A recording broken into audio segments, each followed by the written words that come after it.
Alright, and are we actually live, or is it just saying we're live? Yesn't. Okay, we're live, we're live. So, hey everyone, welcome to, what the hell is this, episode 8? Episode 8 of Insert Name Here. Um, we're back after a short, actually a month-long break, and we're gonna be gone for the rest of this week, too. But, today we got some topics and good times, so. What should we talk about first? The Marvel stuff, or anything else? Yeah, might as well. Alright, well, recently, so Steve Ditko's estate is suing Marvel for the rights of Spider-Man and Doctor Strange. And then Marvel striking back at the whole legal dispute now. But pretty much, Steve Ditko's estate, obviously Steve Ditko, who created Spider-Man with Stan Lee back in 1991, passed away in 2018, just before Stan Lee did.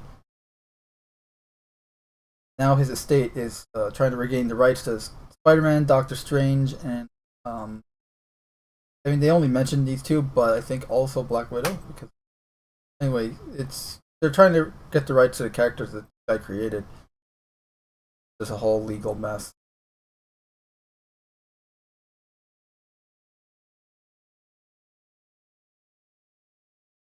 I mean, like in terms like the story itself, I don't know much about it honestly because I only found out about it today.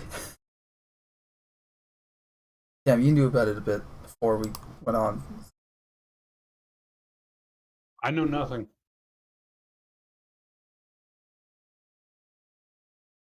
I have an Insert article here. Hodor clip here. Was it? Yeah, insert Hodor clip here.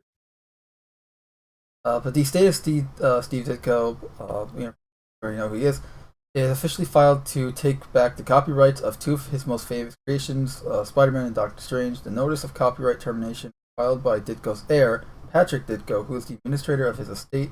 Both notices, as detailed on the website for the U.S. Copyright Office, go back to both characters' first appearance in the pages of Marvel Comics. The notice for Doctor Strange can be found here, and Spider-Man found here. Link. Obviously, if we go open the link, take you to error not found, I guess. Character Spider-Man is the alias of Peter Parker, young New York hero. Yeah, we already know who these characters are. Do we? Peter who?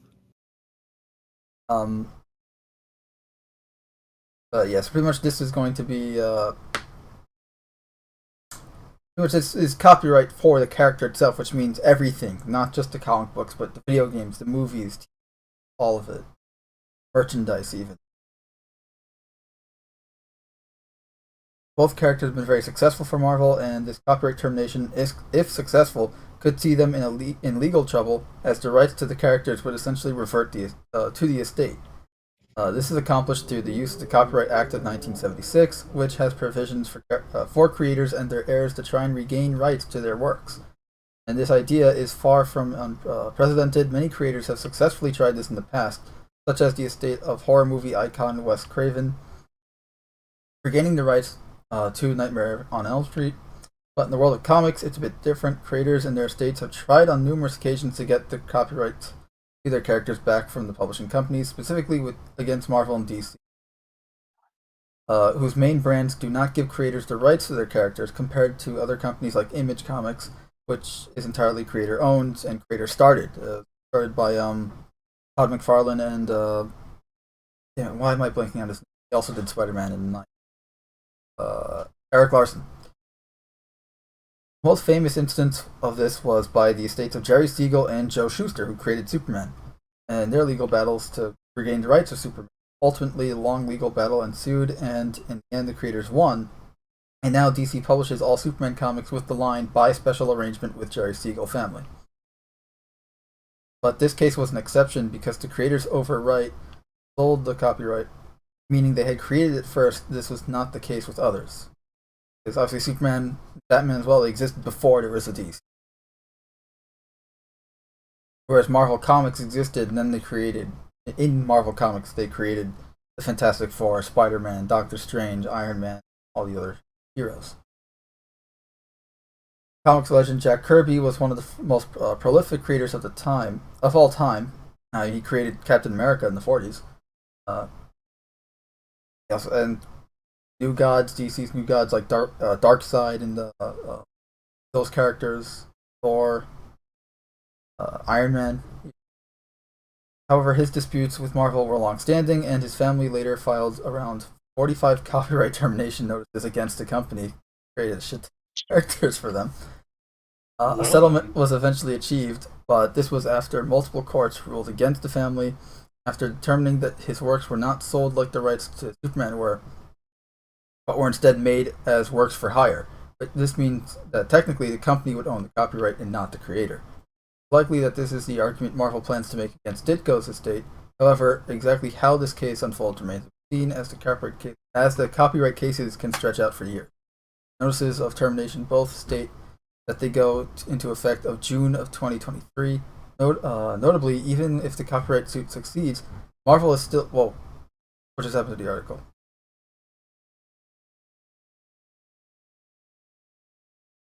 The article just glitched out on me. Where was I? Earth. Okay, here we are. Even if it succeeds, Marvel will still be able to be allowed to publish Spider-Man and Doctor Strange content, as that is not the matter of copyright but a trademark. However, that would only extend to what the trademark covers and not the other elements of copyrighted work. I mean, if they have an arrangement with the copyright owner, they can just keep doing what they're doing, and they just have to acknowledge and pay the copyright to continue using their work, essentially. But yeah, this can definitely speak a lot of legal trouble for Marvel. Personally, I'm not against this. At this point, Yeah. like Marvel, we'll talk about it a bit later, but Marvel, honestly, I say let them go the way of the dodo. Am I wrong to think that?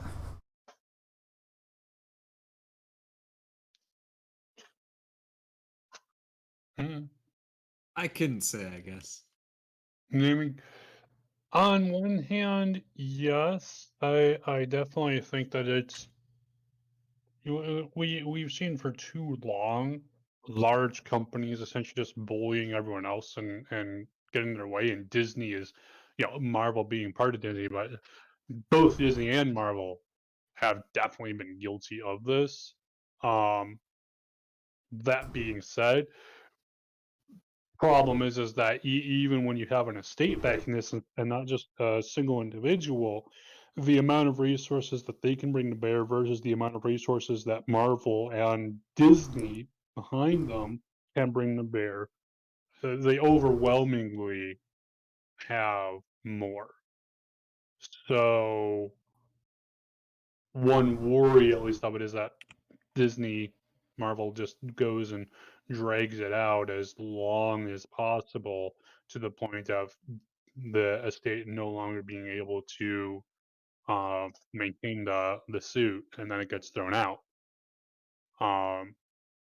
Beyond that, no, I think it's definitely high time that Disney and Marvel is playing fast and loose with contracts, or even just outright breaking them and pretty much going like, "What are you going to do, huh? You can't touch us. We're too big." Right, like what they did with the Black Widow suit that we covered a few weeks ago. Exactly. So it's definitely beyond the time when they get held accountable for their actions. Just in my opinion, especially with like Disney, for example, it's been well and beyond the time when they should have been hit with antitrust laws and forced to break up into several companies, as opposed to this one overarching entity that controls so much under their umbrella. But as we're I mean, they're seeing becoming nowadays, monopolistic for years now, it and absolutely is. and no one's stopping them. Well, the problem was it used to be that government and business were kind of at each other's necks, and we've seen now they've definitely come to a happy arrangement where and if the government is not willing to go and call them out on it, by far the individual now is trying to not only go up against the company but also the government, which is happy with how things are currently, and it'd be nigh impossible to make any decent headway. You might score a win here or there, but it's going to be few and far between. Yeah, I mean, and as we covered also like several months ago, almost, know, the government's working with a lot of the big tech companies to censor free speech in regards to COVID-19. Anything they deem as disinformation, which is in actuality anything that's not what they say, is disinformation. So they're going to Exactly. censor it. So. Exactly. And again, there is the issue is that when they're the ones both controlling the narrative and putting out their narrative, it's like, wait a minute, hold on here. That's a conflict of interest, but that's disinformation too. So the article continues saying this is especially relevant for these two particular comics, being Spider-Man and Doctor Strange, as the copyright notices are specifically against their first appearances and publication. This could mean that while Spider-Man and Doctor Strange themselves are in theory protected by trademark, every other aspect is not. This could extend to their identities, Parker and Stephen Strange, Doctor Stephen Strange, as well as their costumes, signature abilities, gadgets, backstories, and supporting cast members. So, like Spider-Man's supporting characters, Mary Jane, Harry Osborn, J. Jonah Jameson, Doctor Strange, Wong, the Ancient One, stuff like that. You can even extend the villains. This has happened before. Between 1979 and 1986, Marvel published a comic series surrounding the character Rom the Space Knight. The character and design themselves were not Marvel's creation, but were owned by Parker Brothers Toy Company, now a Hasbro subsidiary. In this comic book run, a detailed backstory was established for Rom, including identity, origin, plotline, and motivations. He was made part of the Marvel Universe, crossing over with other heroes like the X-Men and Fantastic Four. However, while Marvel continued publishing some Rom stories coming decades, they eventually lost the rights, which were then given to IDW Publishing, which released their own Rom series. However, this setting the backstory for distinctly different from that of Marvel's and sees the character more integrated with the IDW comic book universe, which sees the Space Knight sharing the setting with the Transformers, who were also a Marvel property at one point. Has Descartes, Tommy, and then Hasbro created Transformers, and Marvel made all the backstory and everything. Same thing with Rom the Space Knight, and now they're both with IDW. Like this, Marvel continues to give cameos from. Again, the article did the same. Give cameos from some of the characters created in their ROM series. As well, they cannot use the character Rom the Space Knight. They can still use the rest of the cast, story beats, background created for the character. As such, it isn't without precedent that this could, in theory, happen again. However, it is far more likely that Marvel and its parent company Disney will attempt to reach a settlement. And even if they don't reach a settlement, odds are they're probably just going to replace Spider-Man. Like, oh look, we lost the rights to Spider-Man. We'll just use Miles Morales Spider-Man. He'll be the new Spider-Man. There's that, I guess. Yeah, so pretty much Steve Ditko's estate, his son, I see, doing them. Steve Ditko himself, he passed away. Yeah, he passed away in 2018. I think it was June 2018. Where Stan Lee was, I think, October or November. Yeah, it was Something like that. yeah, but anyway, it pretty much they're suing for the copyrights of these characters. Honestly, I kind of hope they win just to see what happens. Like, cause what I mean. Like at this point, it's not like we're gonna be losing anything. You know what I mean? Yeah. It's not. This isn't the '80s or '90s when Spider-Man was one of the best-selling and best-written comic books ever. This is 2021, where you're rare to see a comic book be okay. Pretty much. which is really sad. Yeah. But not much we can do about it.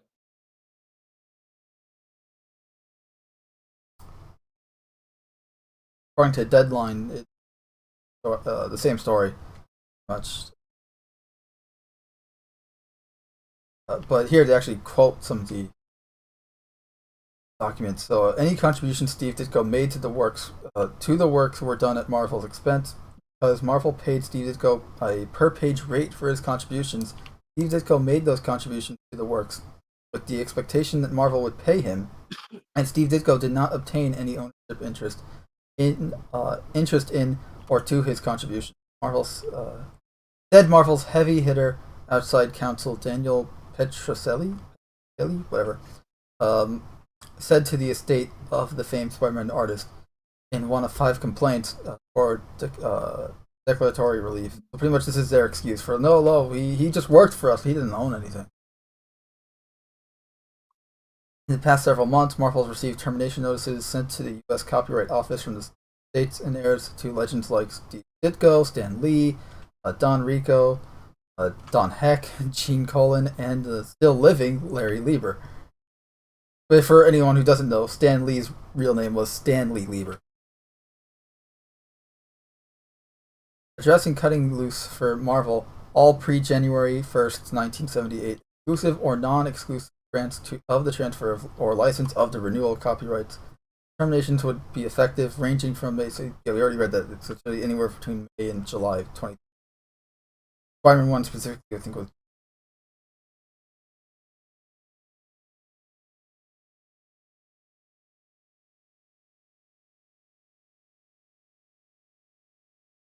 Pretty much, it looks like it's not just Spider-Man and Doctor Strange. It's a lot of their characters are being are getting notices, termination notices. Again, I'm not gonna cry over this. You know, like Disney. Yeah, no. Honestly, I'm kind of anything against Disney that doesn't harm anyone else. I don't see what's wrong with that. Not like Disney is, on the up and up, so. I think the only thing I'd be concerned about is not with it affecting Disney, but the way the case is ruled on, affecting other companies later on, or other people, right? No, I fully agree, and that's one of the problems. It's like when some of this stuff gets ruled on, it doesn't just affect that one company or this one specific situation. It affects everything, and so there is the issue.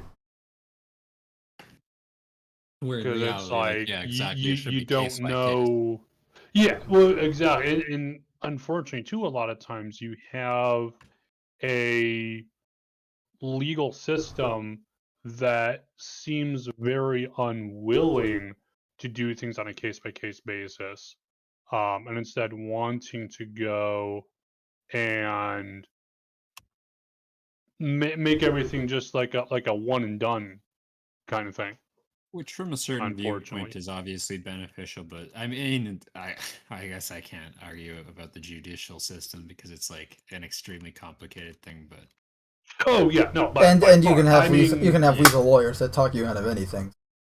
yeah, I mean it's definitely not a easy thing. But that being said, there definitely needs to be more of a more of an effort to hold companies accountable for what they're doing. Like far too often we've seen, oh, we're obeying the letter of the law or the agreement, but not the spirit of it, just to go and screw people over. And it's just like that's not right. It should not be anyone screwing anyone over in this shit. It should just be, you know, it should be companies being held accountable to their. It's not even just companies, just people in general need to be held accountable. People and companies. I think it's majority companies abusing it. It's just a question of does might equal right? No. And that's Oh, exactly. what And we right see now a lot, we're seeing though. with companies, Yeah. they are definitely might. And specifically, we mentioned this already, but if this goes through, right? If Patrick Ditko's determination of Marvel copyrights for Spider-Man and Doctor Strange are successful, they're not going to be able to use Spider-Man's web shooters or the Eye of Agamotto for Doctor Strange. Not going to be using costumes and all their supporting characters like Aunt May, Uncle Ben, Wong, Ancient, stuff like that. Like they can't be used in a comic, film, or any other media, video games, have you, television series. So that's what happens if they win. Honestly, Marvel's foobarred both of these characters so badly that I doubt people would actually notice anyways. You're not wrong.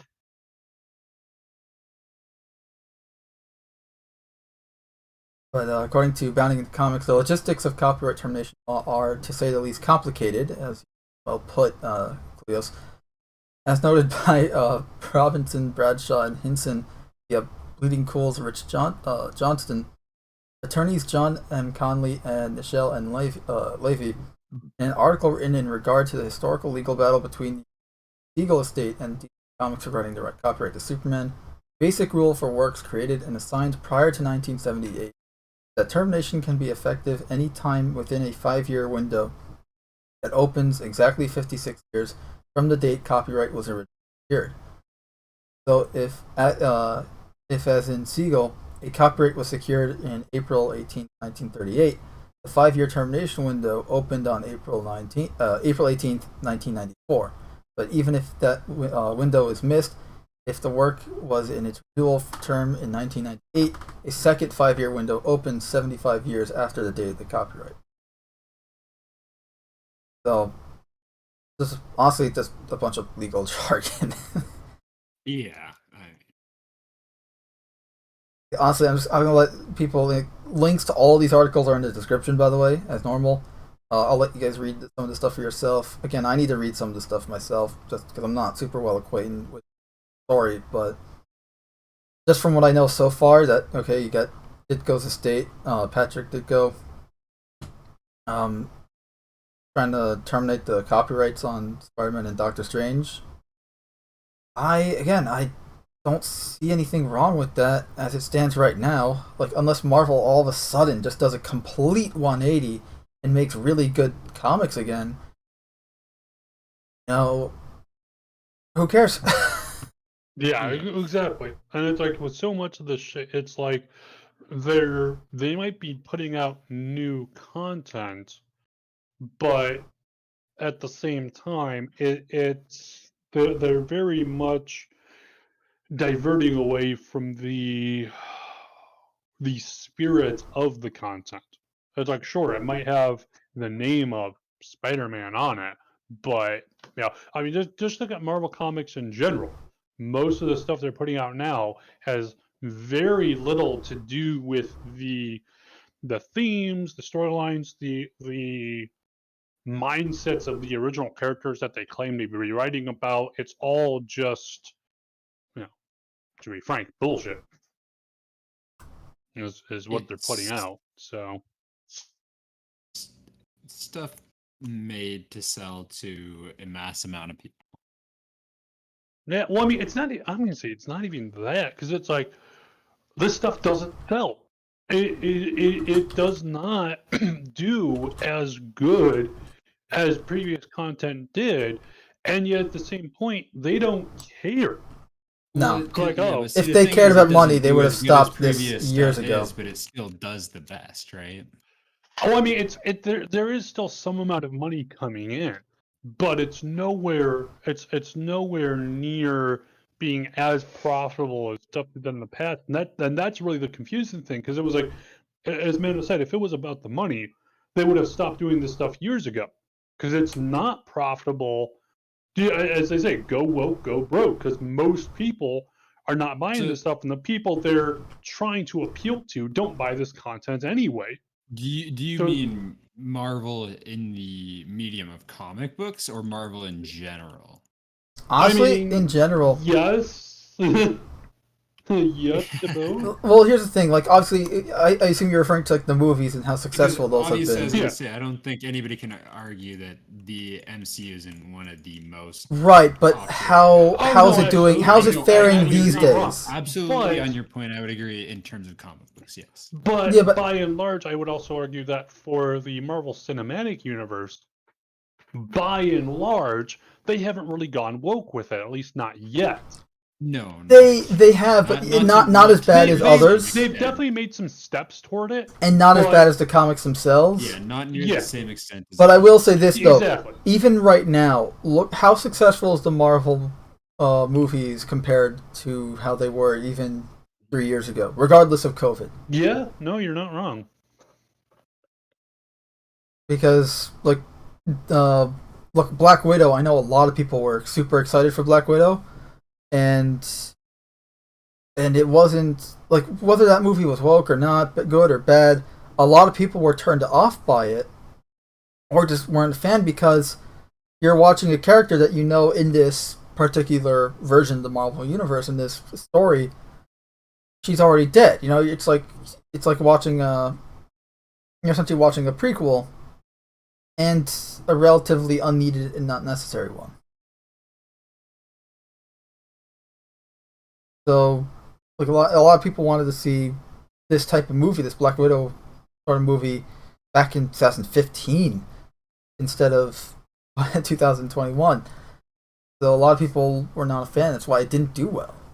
Also, it didn't do well because they had it on streaming service at the same time as theaters. But even Shang-Chi is not doing. It's doing well, but still not as good as the other Marvel movies.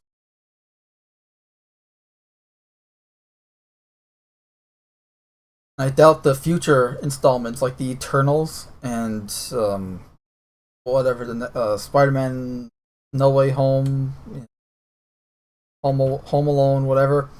That I doubt that's going to be super. It's again, it has Spider-Man on the title, and you're going to have people that watch it because it has Spider-Man in the title. Same way as the newer Assassin's Creed games, which I don't think are Assassin's Creed at all, but they have Assassin's Creed on the title. Therefore, people are going to buy it. The brand recognition. But and as for all the Marvel stuff getting woke and stuff, I have an article here talking about how Marvel Studios promotes executive who believes the X-Men name is outdated. Pretty much Alonso Victoria, I think her name is. Yeah. No, Victoria Alonso. I apologize, whatever. She was the executive producer at Marvel Studios. Now she's like the head honcho of like distribution and stuff like that. Let's see. She's now the new president of physical and post-production, VFX, and animation. So she's like the head honcho of Marvel Studios, effectively. Okay. She will oversee the divisions across the studio's slate of films and series and continue to report to Marvel Studios co-president Luis Desposito. Marvel Studios president Kevin Feige commented, "Victoria has been an incredible partner of our team since the very first Iron Man. One of the most dynamic, candid, blah, blah, blah, whatever. You know, so great. We love how she got promoted. Blah, blah, blah." Let's see, though. But she then went on to promise more singing in the Marvel Cinematic Universe films and TV shows, saying, "We have an absolutely incredible group of people who are bringing their many talents to the exciting slate of films and series we have on the horizon, and I'm especially thrilled about ramping up our studio's animation efforts, which is a personal passion of mine. Look forward to more singing." This is a quote. Oh boy. Because that's what comics always was missing, singing. You know, because you were able to have singing in a... For fuck's sake. Yeah, the only time... largely visual medium. Yeah. The only time I recall any singing at all in any of the comics I read was Venom. And it was only one verse. Not even. It was just like one line in a song. Because he's a psychotic sociopath. He would always sing Strangers in the Night. And that's the only verse he would sing, just Strangers in the Night. Again, because he's insane. And it's not like every panel he's on. It was like once per issue at best.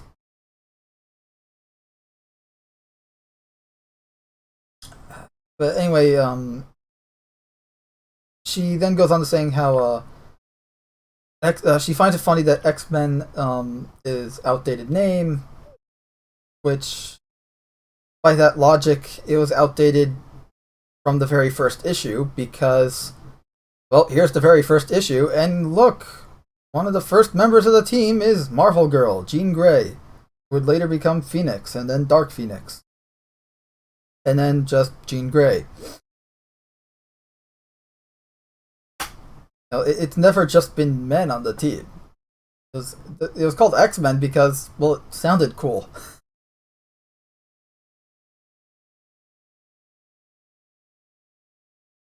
But yeah, so that's for anyone curious about the whole they're getting woke in the movies, yeah, expect it.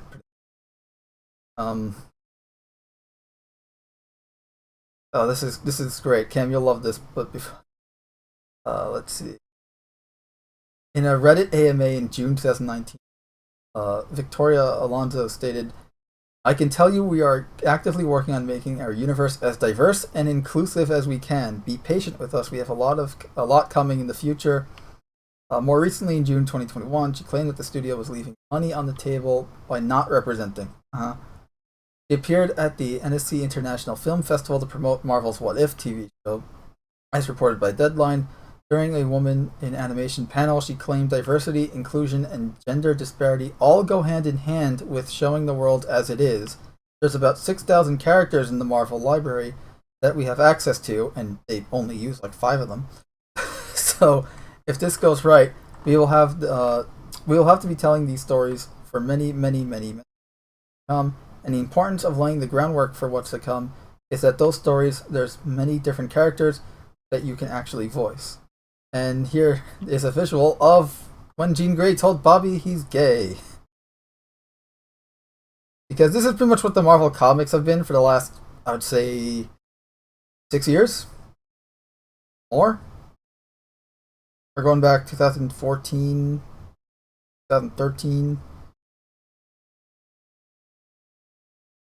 And this is when, so everyone knows now that, like, Bobby Drake, Iceman, they made him gay. But not many people know that he was actually, how they made him gay. They pretty much had Jean Grey tell him he's gay, and that's, now the character's gay. And as someone who has a lot of friends who have come out, that is not realistic, or how, in fact, many of my friends are pissed about this because it's essentially spitting in their face. Wait, so you're telling me when your friends came out, it wasn't you sitting them down and telling them that they were gay? No. In fact, I can tell you in one instance, one of my friends told me, and I'm like, oh, cool, okay. Like, I was a little like, wow, because I didn't expect it, but yeah, at the same time, it's like, that's great, like, you know what you want now.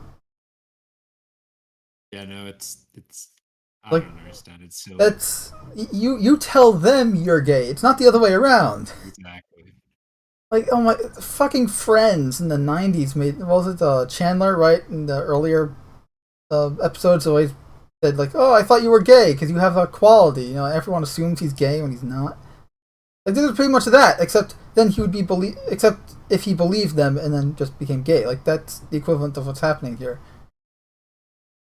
And it sucks.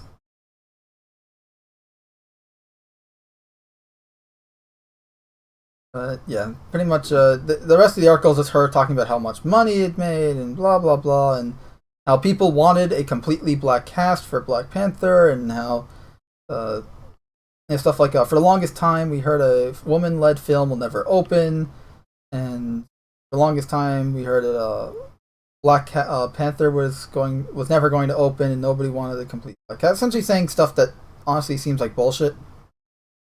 And this is great here. She then provided some numbers about Marvel's audience. And this is her saying this. I don't know if it's true or not. But according to her, 51% of our audience is female, 28% of our audience is Hispanic. We think if we don't represent the people that watch what we make, eventually they'll go elsewhere because somebody else will figure it out. We can only tell stories if we succeed and actually have money to make them. So the big idea is, if it makes money, why not make it? Well, that would be wise if what you did make money. And I gotta say, like, the whole representation BS, because we all know when they say representation, it's not actual. Like, most of the women I know that watch a Marvel movie, like when I was in high school, a lot of the women, like I knew a lot of girls that were watching like some of the same movies I was, and I'm like shocked because I knew them prior to high school, and like they would never watch these types of movies before. And I asked them, it's like, oh, because they have a hunky guy in it. Like a lot of women are watching these movies because they got an attractive main actor. Now that's not the reason every person watches it, but I'm just saying, like, if you're going to use those, like, oh, 51% of our audience is women, now we must represent them and change what we're doing and essentially chase away those audience members, like, by changing things.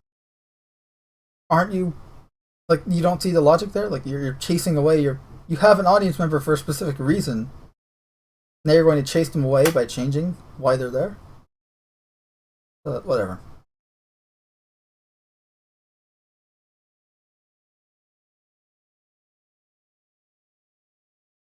Yeah, that's that little story. Nothing surprising there though. Just Marvel going politically correct. Yes, trying to appease people that don't read their comics or watch their films in an attempt to, I don't even know, I guess, try to side with China in regards to that. But again, we've covered that before, where it's like the way Chinese censorship works. Some of their movies are never going to be like. I don't think Shang-Chi is going to be showed in China because the main actor is gay. Like, even if the film itself is completely in line with Chinese regulations and censorship guidelines, because the main actor in real life is gay, China's not going to show it. It has nothing to do with the film itself. The film can be perfect for China, but like in China's eyes, it could be a perfect film. But because someone outside the film, who's in the film, but outside of the film itself, they're gay, nope, they can't show it. That's just how Chinese the CCP work. Anything that is different from their ideals, they do something. They literally have ethnic cleansing, as they call it. Like, it's fucked up.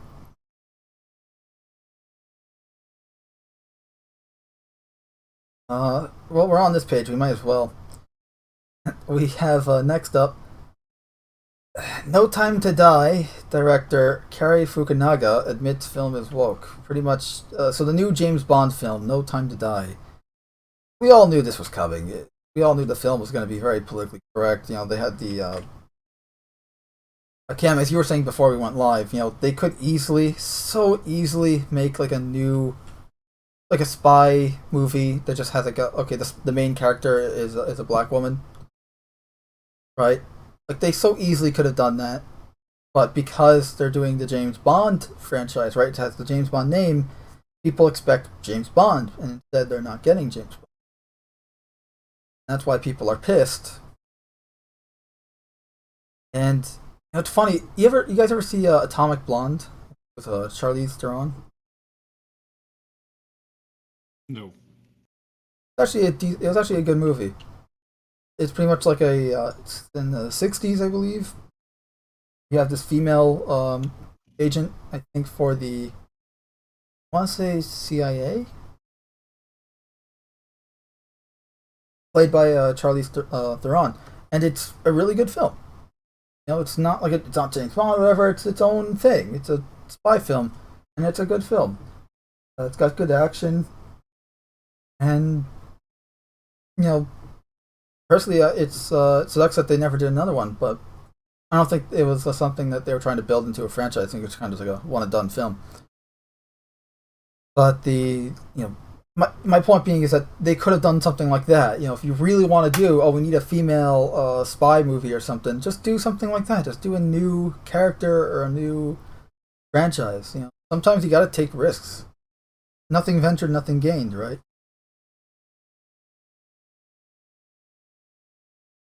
Uh, he's talking about how he's modernizing James Bond for a post Me Too reality, according to the Hollywood Reporter.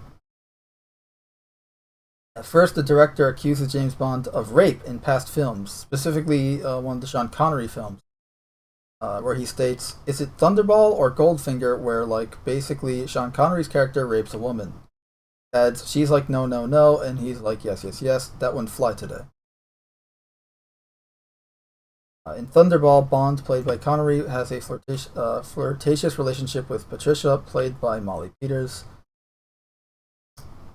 After Bond is almost killed on the rack, she tells him, "You better come along with me. Spend a few minutes in the steam room. It will help you relax. Might even shrink you back to size."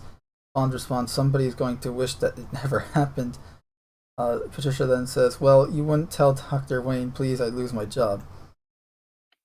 Which Bond says, "Well, I suppose I silence." Pretty much, it's like, "Oh, well, I can stay quiet," and then it's like for a price and flying sex and all.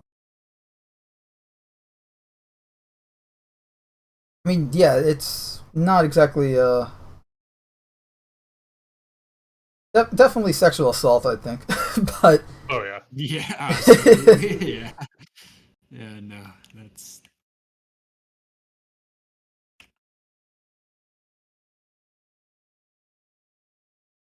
yeah, it's not great. Like, look, that's the past. I mean, you look at films like the later Bond films, right, with Roger Moore and even the Timothy Dalton and Pierce Brosnan. You know, those films were nothing like that in regards to. It was a film to times, right? Like you're essentially judging a film from 1963 with the moralities of 2021 and the distorted ones at that.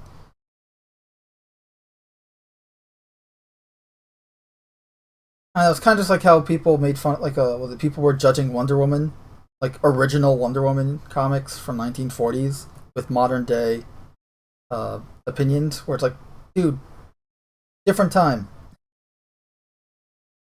Not saying that that's an excuse, just that you know, When it was created.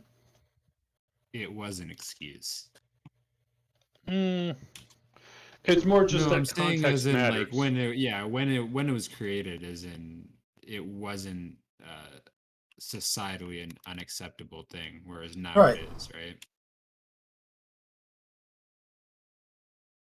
right now I'm thinking of in History of the World, the Mel Brooks movie History of the World, in the opening, when they're discussing like, and the concept of marriage was born, and you just see a caveman just bonk a woman on the head with a giant club, and then just drag her unconscious body into a cave. Yeah, it's just like, Like that was caveman marriage. And it's like, yeah, see, Um, today that wouldn't fly, but you know what? First off, the film was made in 1980, whatever. But also, it's a comedy, supposed to be completely spoof, parody, and just nonsensical humor. And you're talking about dumbass caveman stuff that's not even realistic. Like, what the hell? Like that's kind of what I'm getting from that. Where it's like yeah. you're judging essentially nonsense based on things of the time.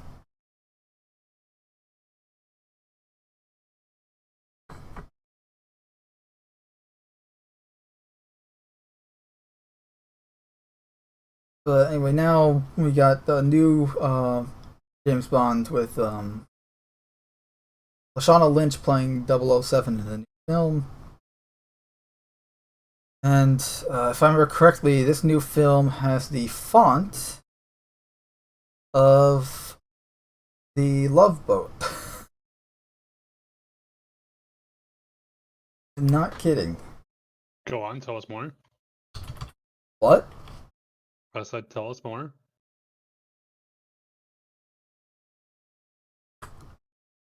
So here's the Love Boat.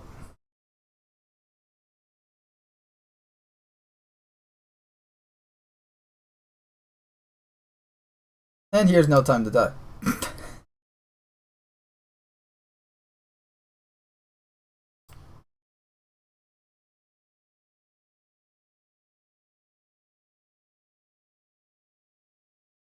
Don't see a difference.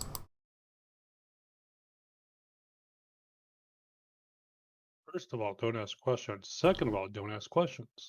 Yeah, pretty much. It just like it's nothing really newsworthy. It's kind of just we know the film's gonna suck. Now we just know more that's gonna. Yep. Honestly, I haven't seen a Bond film. Look, I mean, I've rewatched the originals tons of times, but I haven't seen any of the newer Bond films. I saw Casino Royale when it came out, and that was enough. I haven't watched any of the new Daniel Craig films after that because I'm not a fan of Daniel Craig Bond. Just as simple as that. So you're a heretic. No, I have taste. So he's a heretic. Yeah, pretty much. Whatever.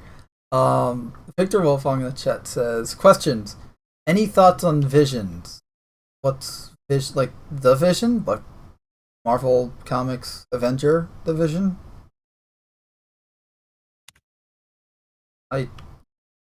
Please elaborate. I don't know what you mean.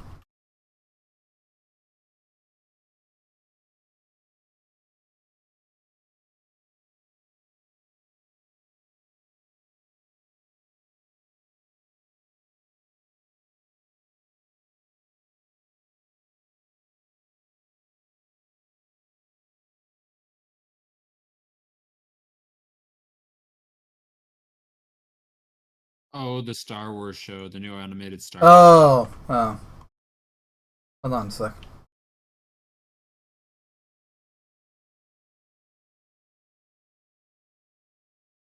There you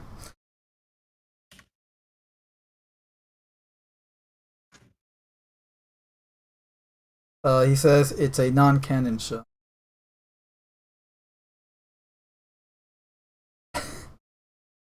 Oh, I missed this comment before. Victor Wolfgang says, I'm rather excited for the Orville. Well, perfect segue for the Orville. Oh, there it is. So, yeah, the Orville Season 3 has been confirmed. Personally, I actually really like this show. Again, Season 1, it's okay. Like, the first 2 episodes are good. But, actually, no, the first 3 episodes are really good, because I think the 3rd episode is the one where there's a species on the show that's all male, like it's an all male species, and they have a kid in the 3rd episode, and it's a girl. There's a whole thing with that, and it's actually a really good episode because it's more of a Star Trek like episode as opposed to the others, which are more comedy focused. But Season 2 definitely takes itself more seriously and more as a Star Trek show, or at least a traditional old school Star Trek show, versus, Season 1 where it's more like Galaxy Quest. And it just feels like it's got its bearings, it knows what it wants to be. Season 2, whereas Season 1 is kind of all over the place. So from bouncing around from being serious to making jokes, to being serious to making jokes, there was no consistency. Whereas Season 2, it was more, like the humor was more interjected through personal like reactions, like something silly happens, or like something crazy happens, someone makes like a crack to kind of ease the tension, versus something like they're just making jokes all the damn time.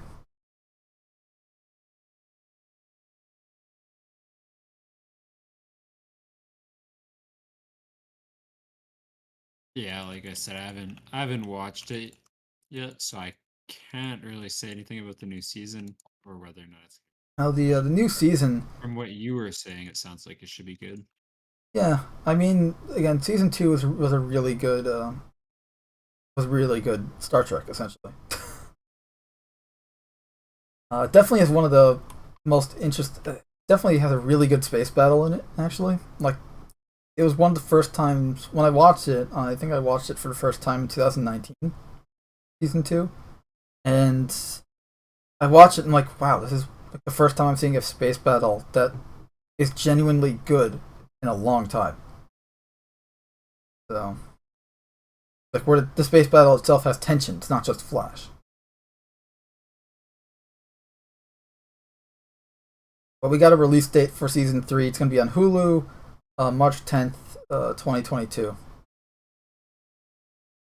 So, I mean, that's cool. We have a date to look forward to. again, it's actually a really good show. Seth MacFarlane, the creator and lead actor, plays Captain Ed Mercer on the show. He's a huge Star Trek fan himself. You know. It's funny because this is effective in a nutshell. It's a knockoff Star Trek show that's better than actual Star Trek. We live in a time where the knockoffs of the official product are better than the official product itself. I mean, I'm not surprised. Disappointed, not Yes. surprised. And what's great is that you can, even if imagine if this was just a fan project, it would still be better than what we're getting. And it kind of is in a way.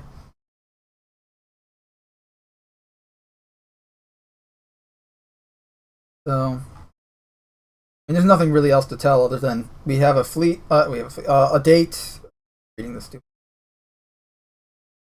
We got a date for season 3, and it's the first news we've heard of season 3 of the Orville in almost a year.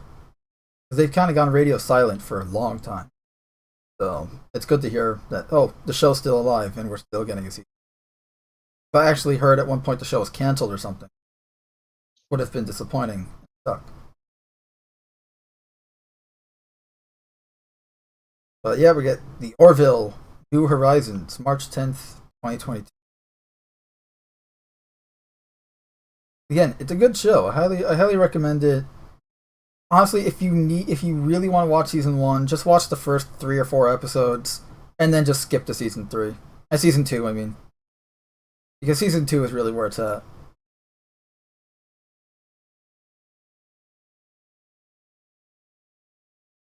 Victor says, my personal favorite is the far future one that takes place in time not too long ago.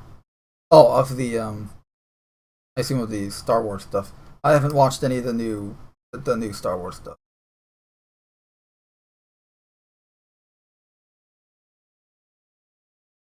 I assume he's talking about the Star Wars stuff. There's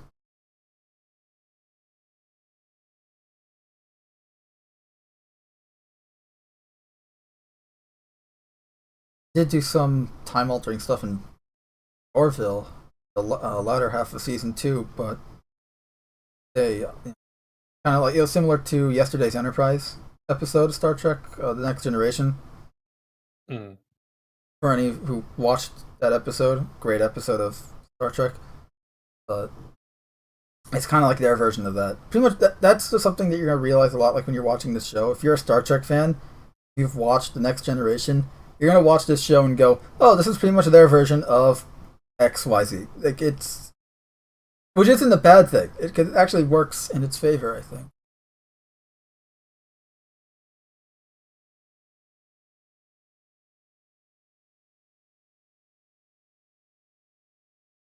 Yeah, good show.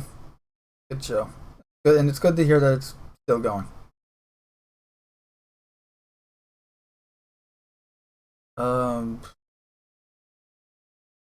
Next, Chuck Dixon.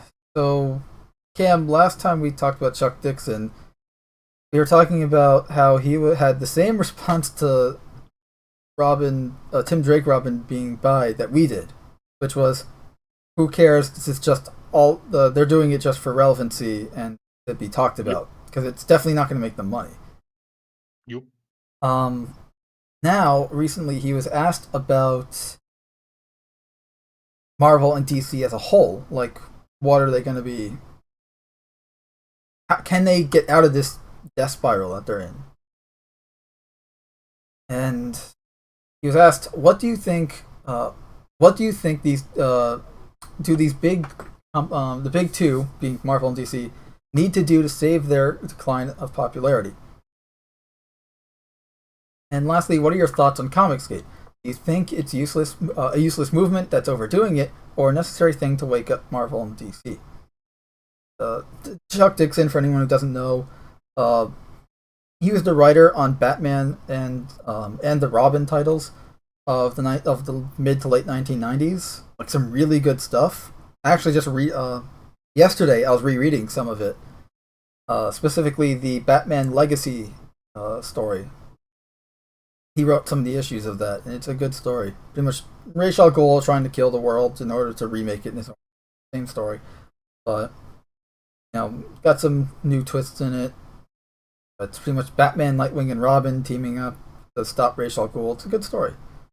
It's before they turned Batman into a complete asshole who essentially puts his mission and everything before his family. If that story was written today, he probably would have punched Dick Grayson in the face for so much as breathing down his neck. Yeah. Which is annoying because they're supposed to be a father-son relationship, not a military subordinate superior. Anyway, Chuck Dixon answers, these questions are very much interrelated.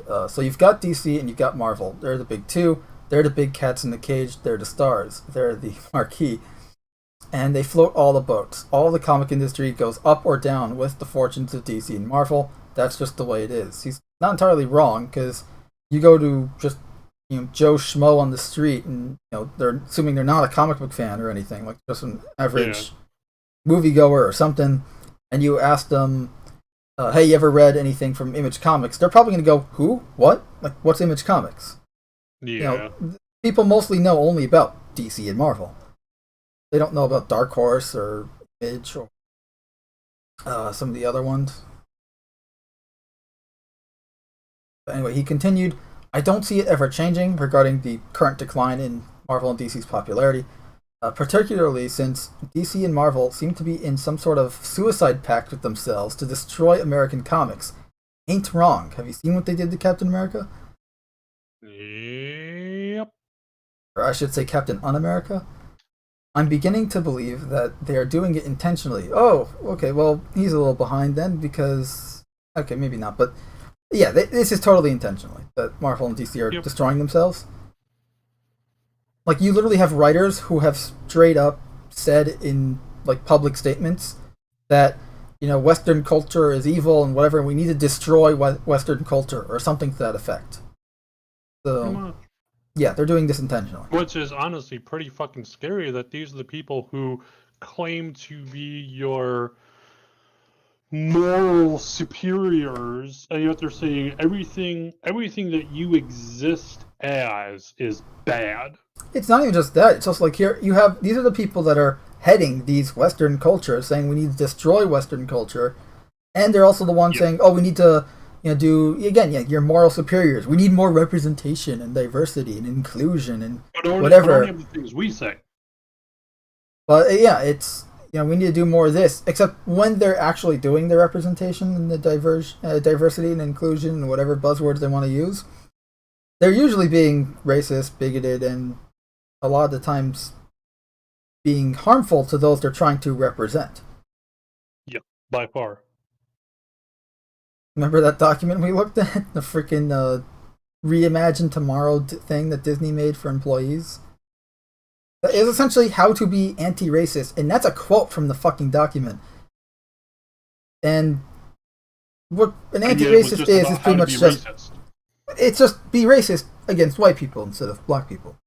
And it teaches you how to be racist against black people, too. Just doesn't say. Like I had said before, the actual people who are racist, who are sexist, who are bigoted, guys, I mean, racism and sexism are just forms of bigotry based on sex and race.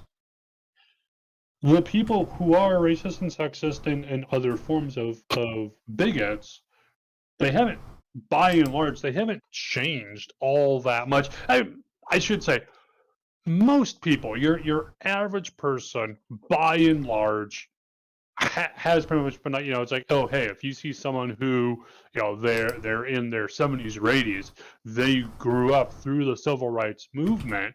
Most of them are, if you were to actually talk to most of them nowadays, even if they were before, oh yeah, we need segregation or this or that, the other thing.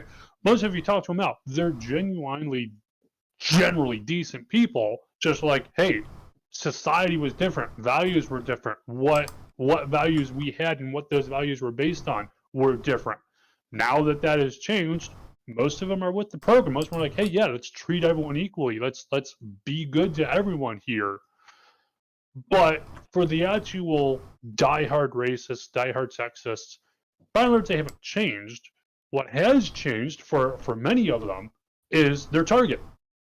Because, well, shit, as with any bully, well, shit, the person that I used to bully, now there's rules saying I can't really bully them. I know, I'll go after a much weaker target, as any kind of bully will. I'm going to go and just change gears and attack these other groups who don't have these special rules or protections in place. And furthermore, because a lot of the people who are pushing this are generally higher up in organizations, they're the ones kind of making the rules. Furthermore, I'm going to go and gaslight everyone, which, for those who don't know what gaslighting is, that's essentially, it's a really deep topic, actually, so it's really hard to sum up. But gaslighting is essentially saying, like, I'm going to go and abuse you, but then I'm going to go and tell you that if I was abusing you, it's for your own good, and two, that I'm not really abusing you, you're abusing yourself, I'm the only one you can rely on, while I continue to abuse you worse. It's almost, by and large, if you've ever seen, like, cults very much operate on a similar wavelength as gaslighting. They cut you off from friends and family so you don't have anyone else to rely on. They make it so you can only rely on the cult, and then they just go and shove you deeper and deeper down the fucking crazy hole. Pretty much the same kind of thing there. But anyway, so these diehard bigots, by and large, they haven't changed. They aren't not bigots now.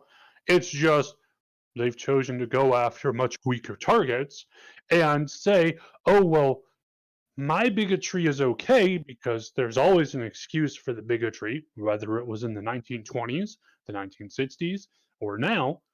Bigots always think their bigotry is acceptable. For whatever reasons they might pull out of their ass, well, of course I can treat the Irish and the Chinese as bad. They're not real people like us. That was the excuse they had. And then, shit, can't target them too much anymore. Okay, shoot. Okay, let's move on to black people. Let's move on to women. Let's move on to white people. Let's move on to men. Same shit, different day. Literally. Okay, ran over.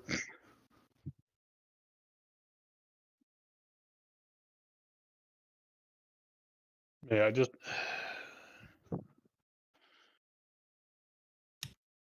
By and large, assholes are going to be assholes. They're just going to go and find a different way to do it if they can't do it one way. By and large. And again, that's not to say people can't change. That's not to say that you can't have people who do want to go and treat everyone equally after they're like, hey, whoa, I was pretty fucked up when I was, younger or growing up or whatever else, or that, hey, societal values do change over time and so do people with those. But you're going to have some people who will not change. So, that's what it is.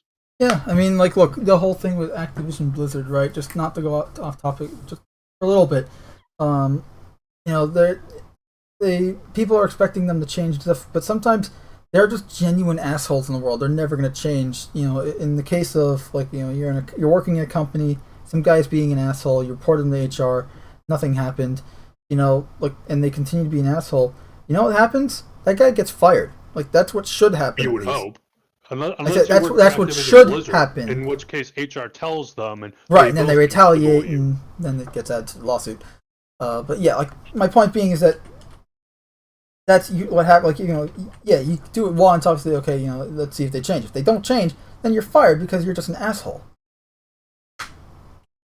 But obviously, in the case of Marvel Comics and in DC, where they're trying to preach, right, and lecture you about what's right and what's not, as opposed to making things that make you think, right? Thought-provoking content where instead of telling you what's right and wrong, let you decide what's right and wrong. Kind of like what old Star Trek used to do, right? Like classic TOS and TNG Star Trek, where it made you think. Like you knew what was right, and then you knew what had to be done, right? And you had to choose moral solution versus the solution. Like again, that's stuff that makes you think about what's right and wrong and all that, versus just telling you what's right and wrong when things they're telling you is also false. Like you have stuff like the whole thing with Bobby Drake being told he's gay. I think they did it with Kitty Pryde too. Poor Kitty. They did it with Robin. Now Robin was told he's bisexual. And that's the thing. It's like it used to be, hey, people should be able to decide for themselves if they're gay or not, and not be told, well, you're straight. How could you be otherwise? And now you have the exact same shit going on in a different direction. You're gay. You're bi. How could you be otherwise? I'm telling you what you will be. It's like, but that's not how this. It also sexualizes the comic book, like the comic. As Chuck Dixon well put in the article we talked about of his opinion on the whole Robin thing. Comics aren't. They were originally meant for kids. They're not supposed to be sexualized. They're supposed to, you can have like a romantic plot, right, with Peter trying to get a date or whatever, or something like that. But that's the difference between romance and sexualization. Romance does not have to be sexualized at all. I mean, you can have a character, two robots have romance. There's nothing. Sure. They can actually screw. They're robots, but they can have lots of screws. They can have a few loose screws. Anyway, but no, then they'd just be Cam. I think it's all of us at this point. But probably. Let me shake my head. Ring, ring, ring, clanking. Screws loose in there. But yeah, my point being is that they sexualize the comics when they do that, and that's not what you want. You shouldn't be doing that. I mean, obviously, comics are always going to have sexualized men, like as you can see here. This big buff guy looks like freaking Conan the Barbarian here, or women in tight spandex with legs showing and all that. But it's not like you see them screwing or something like that. Or talking about their sexuality, or oh, what'd you do last night? Oh, well, I XYZ and some guy, whatever. It's I don't know. It's definitely. I wish when comics had principles and values. An idea that, or not. It's definitely pushing sexuality into stuff where it wasn't before, and specifically sexual relations in areas where it wasn't before. And it's just and it's like, if you want to write that, that's perfectly fine. However, when you are essentially hitting a character over the head with a fucking concrete brick with it, that's not really the way to. I mean, at this point, it feels like an adamantium brick. Good way with your writing, in my opinion. No, and that's the thing is, maybe I shouldn't say sexualization, but more like sexual interaction. Yeah, it's you're again. It just comics used to have values, and now they don't, or at least they have distorted values of one specific ideology, and a very narrow-minded one at that. Moral and ethical reasons behind what was being written. And although you could argue that by and large a lot of them still do have that, the specific morals and ethics it seems they're trying to push are completely different from at least what most people would argue is what is moral and ethical. I mean, to the point where when you have, this isn't in the comic book, but when you have Coca-Cola saying you need to be less white, if you were to say that about any other race, the media would flip the fuck out. And that's the problem. It would be labeled blatantly racist. However, because you're attacking a approved target, it's perfectly fine. At least, so say, obviously, most people are like, hey, wait a minute, this is not right. This is, in fact, very wrong. And we should elaborate, it is most people that say that. They're looking confused, like, what are you talking about? This is, we don't understand. Like it's an approved target. How could it not be right? Literally, they stand there, the gaping like a fucking goldfish.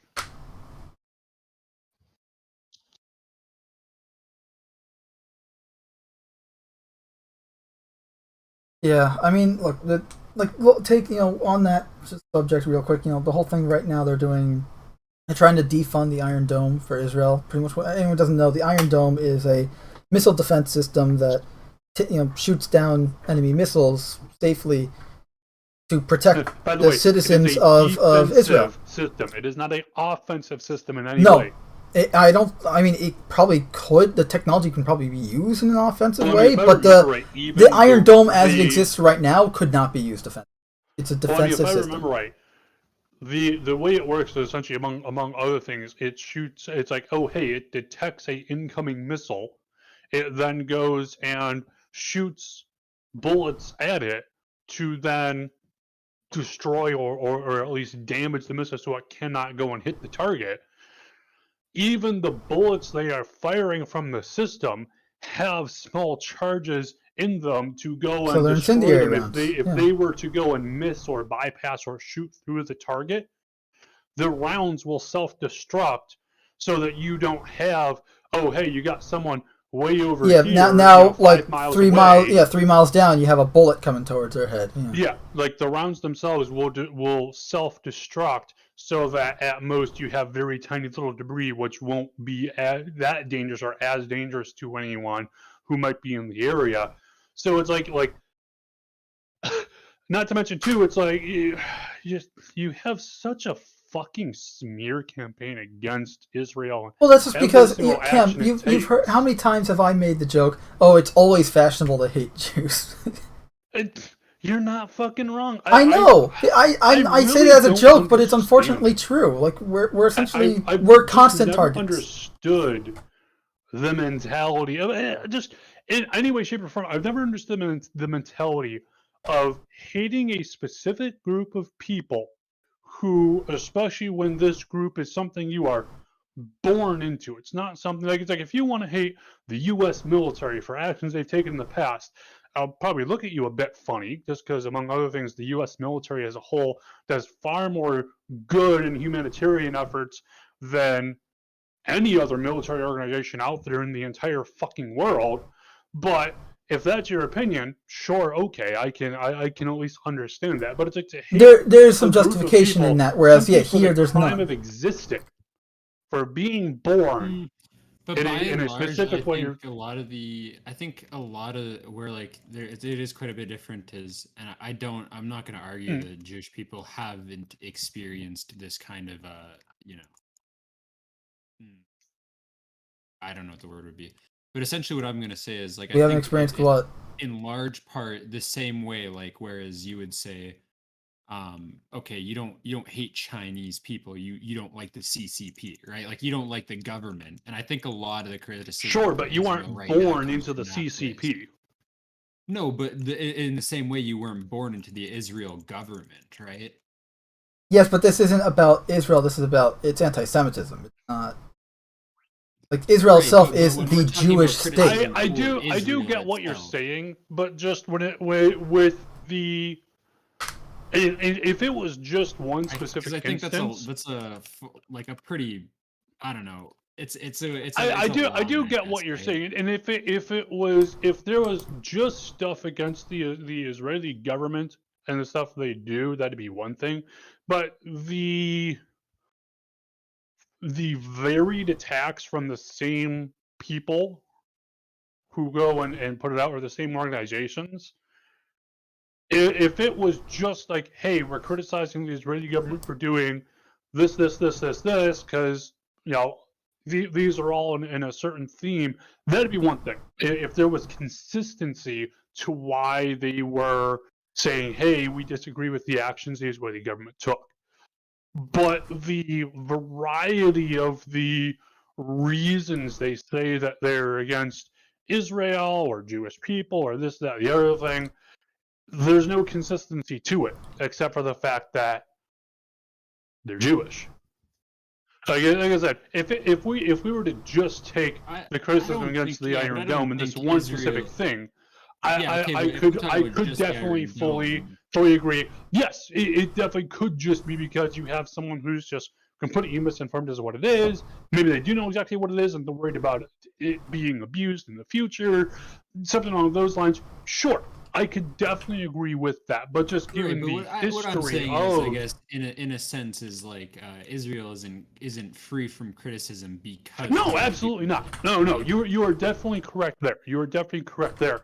Just the repeated an amount of claims. It's pretty much the boy who cried wolf, and especially too when the wolf they're trying to claim is not someone who's going around and actually going out and attacking people, but by and large just defending their own territory. It starts to make you go and wonder. It's like, okay, this is the 52nd time you've cried wolf. Let's look into this. Okay, Well, it's it really looks like second they're thousand. defending themselves once again with very little toward actually going. And again, if Israel was as hostile, if the Israeli government and military was as hostile as CNN would have you believe, they would have wiped out the entire Middle East by now. Well, yeah. So I it's mean, just look, like, there's I jokes do about. fully agree they're Yeah, not. but I think they're not it's above more criticism. I don't know. I think it's more complicated than that. Okay, let me, guys, it's definitely guys. not a. I don't know.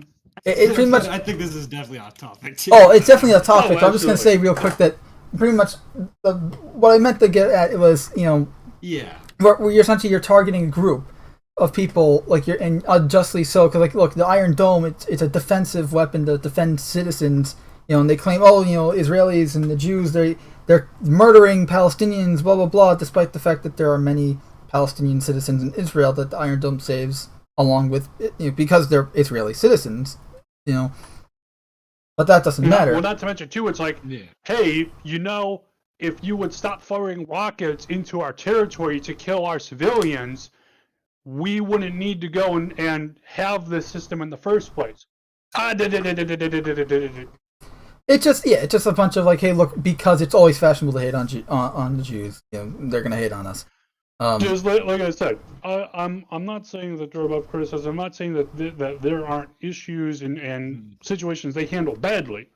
That being said, a lot of the time when I've looked into claims by CNN or other at least American news agencies or abroad agencies that are condemning Israel, it always seems to be at minimum that it's nowhere near as clear cut as they try to make it out to be. And the thing is too is that the exact opposite of what look, they if claim you're trying to if you want to criticize the Israeli government specifically, have at it. I mean, look, it's by no means perfect. I mean, and look what recently happened, where they had to get rid of Bibi Netanyahu and all that, like that, whatever. But my point is just that you have a defensive weapon being accused of being an offensive weapon, and you're attacking a group of people for just trying to defend themselves and trying to stay alive.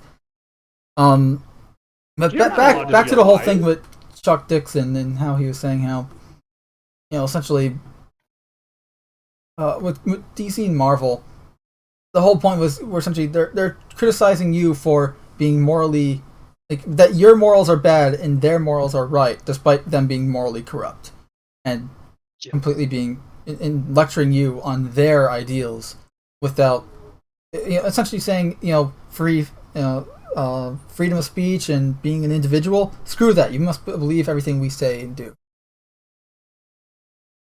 And going back to this idea of you don't get to choose for yourself what is right or wrong. You will do as we say. You will think as we say. Otherwise, you are bad.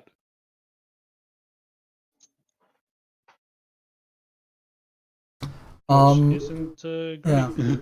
But Chuck Dixon here says, I don't see it ever changing regarding DC and Marvel not going woke. Like they're currently going woke and politically correct and all that nonsense, and he doesn't see it changing, which honestly no one sees it changing. Particularly since DC and Marvel seem to be in a suicide pact with themselves to destroy American comics and the American way of life and those values. I'm beginning to believe that they are doing it intentionally.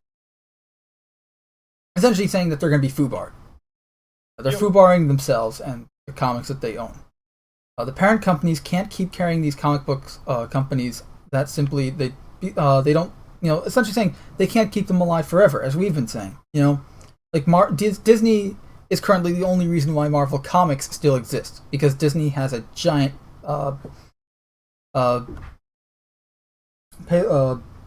bank to sustain them for now. Same with Warner Brothers. Warner Brothers is the only reason why DC is still around in terms of comic books. And they're not going to keep them around forever because they're going to realize, hey, they're not making any money. Despite all these people saying, oh, it's not about the money, it's about the political message and the agenda and the blah, blah, blah. At the end of the day, the money matters. You got to be able to pay people and pay the rent and keep the lights on and pay everyone involved, although they try to kind of weasel their way out of paying people, as the case is with the Scarlett Johansson versus Disney lawsuit.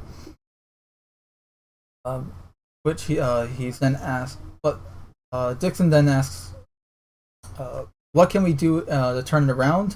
Honestly, I think at this point it's too late. They screwed the pooch on all this stuff so much. They've chased away so many customers, and he's right. At this point, Disney... What it would really take is having a complete change of your higher-up leadership. And essentially just kicking out your current, whoever's making the creative decisions here for Marvel Comics, kicking them out, replacing them with someone completely different, and going back to actually writing stories for the stories and not writing stories to push whatever agenda it is you're trying to push this week. In my opinion.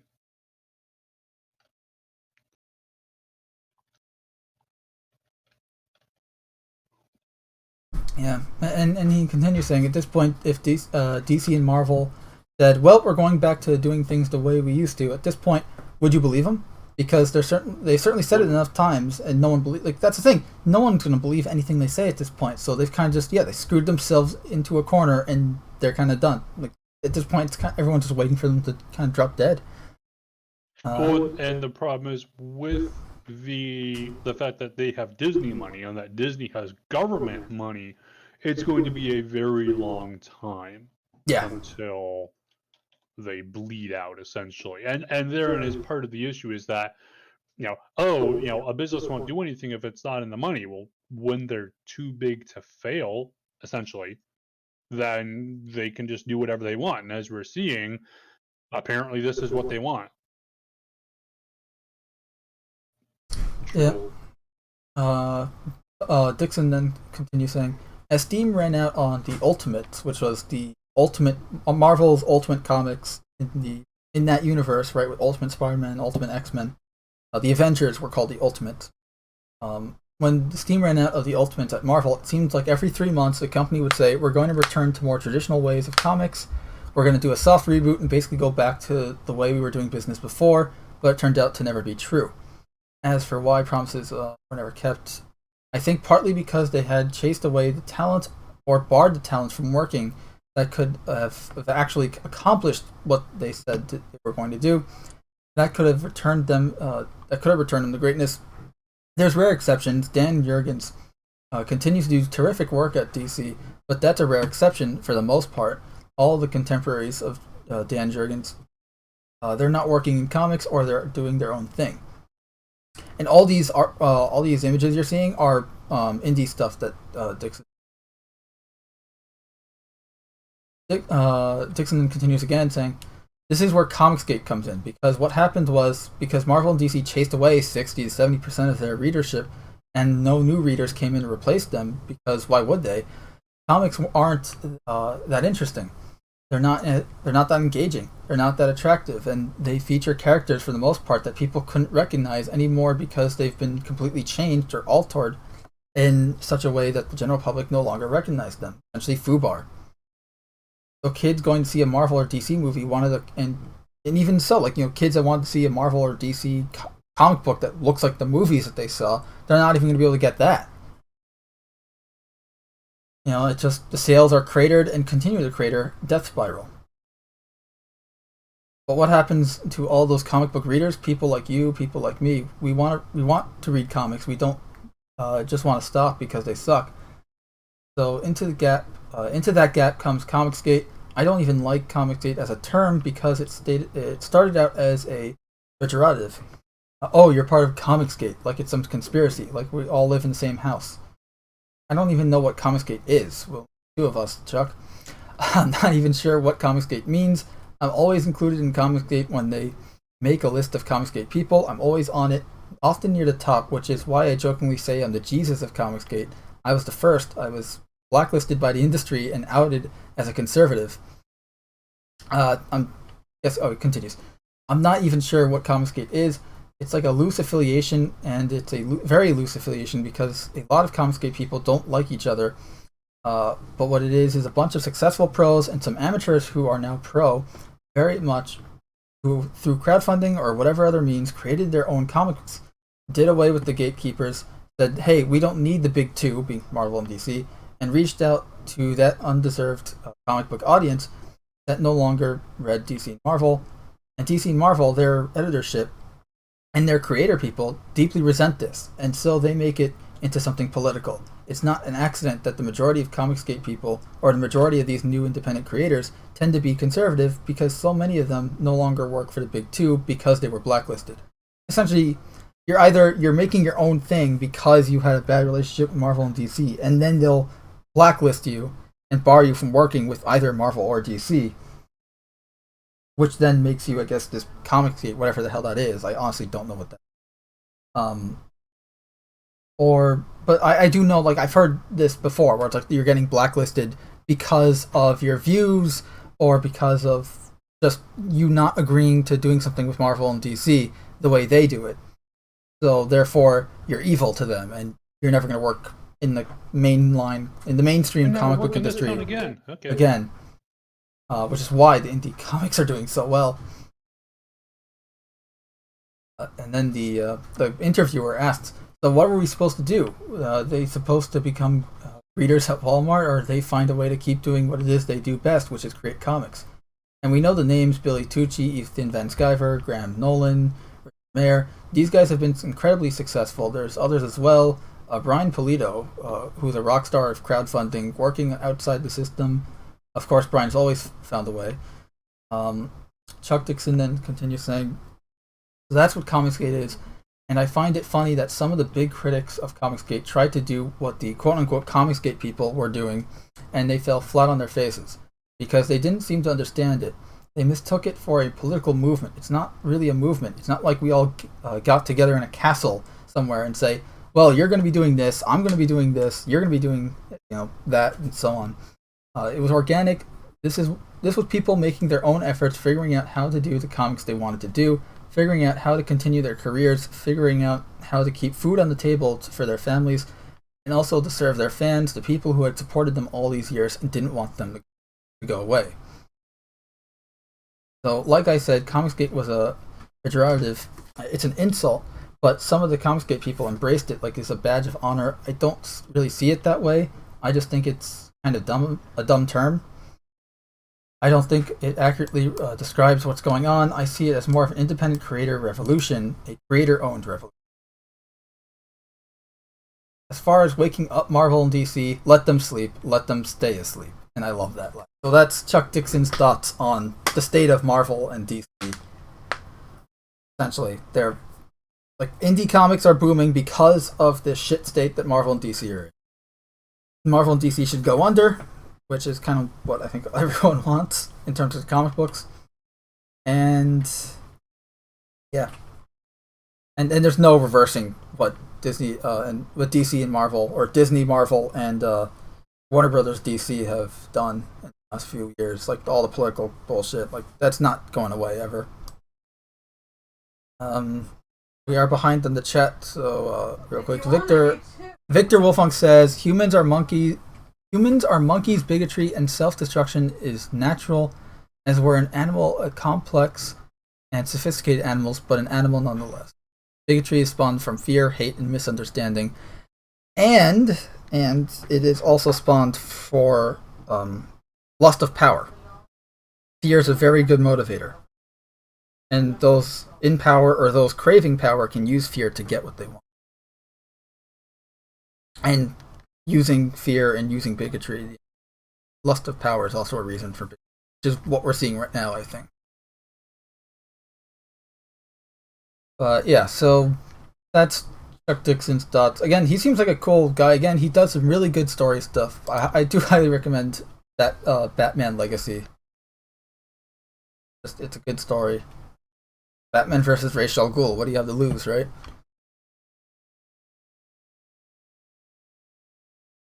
Alright, well. Oh, Victor? Victor asks, so change of subject, what's your thoughts on the fractures in Halo?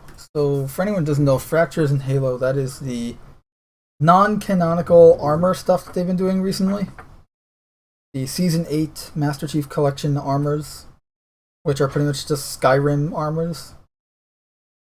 Pretty much.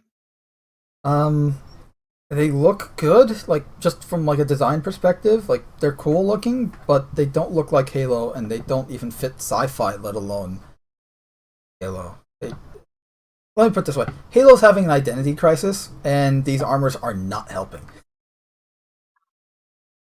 You're not wrong. Well, probably, actually, I want to do, like, a separate thing for that, so I'm just going to say that and move on for now. Because I do want to talk about this today. For those who don't know, I might be going to Comic-Con this year. New York Comic-Con 2021.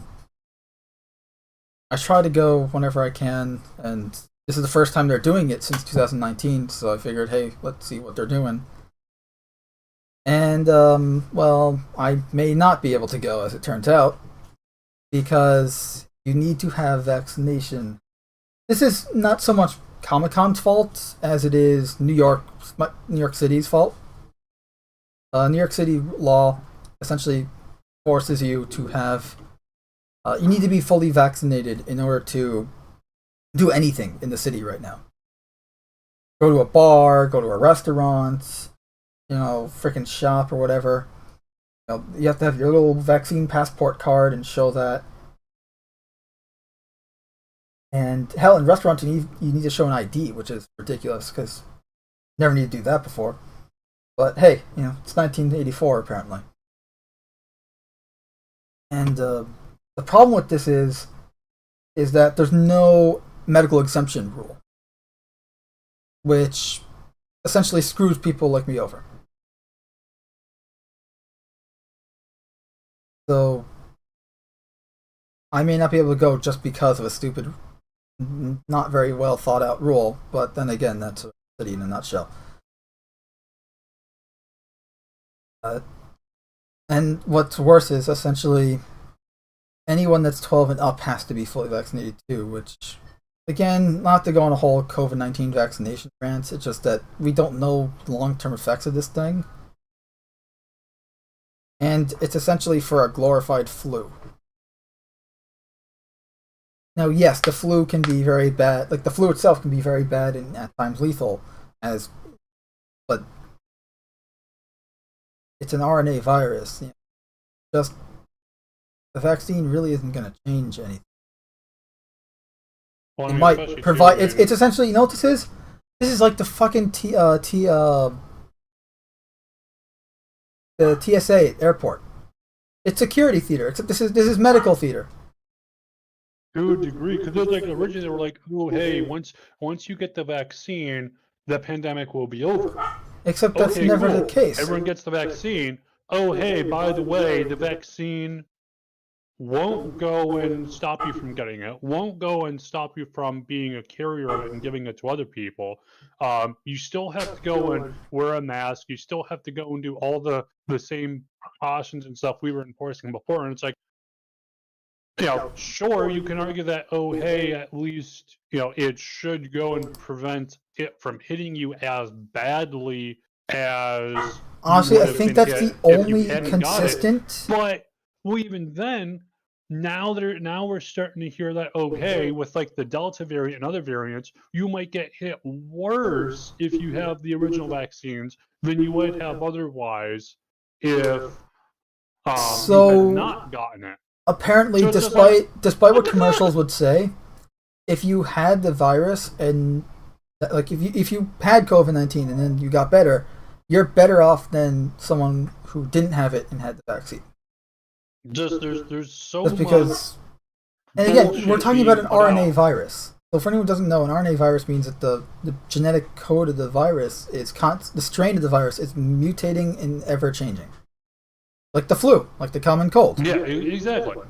You know, you're essentially, but a lot of people think like, you know, the vaccines, we're going to nip this thing in the butt, and they treat this thing like it's freaking polio or smallpox. But at the end of the day, this is essentially just the flu. You know, we're going to have COVID year round for the rest of eternity. You know, Yeah.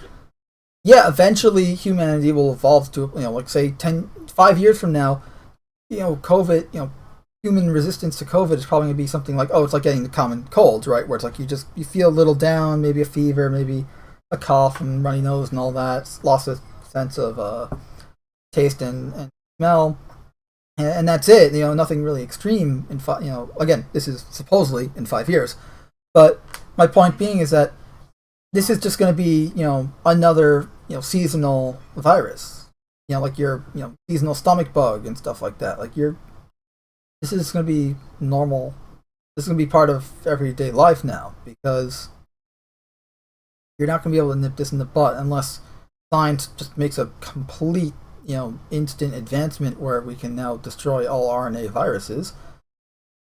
But in that Which case, won't happen. that would imply that you have a cure for the common cold and flu as well as COVID-19. But that's my point: is that curing COVID-19, like getting rid of COVID-19 fully, is the same as trying to get rid of the common cold or flu.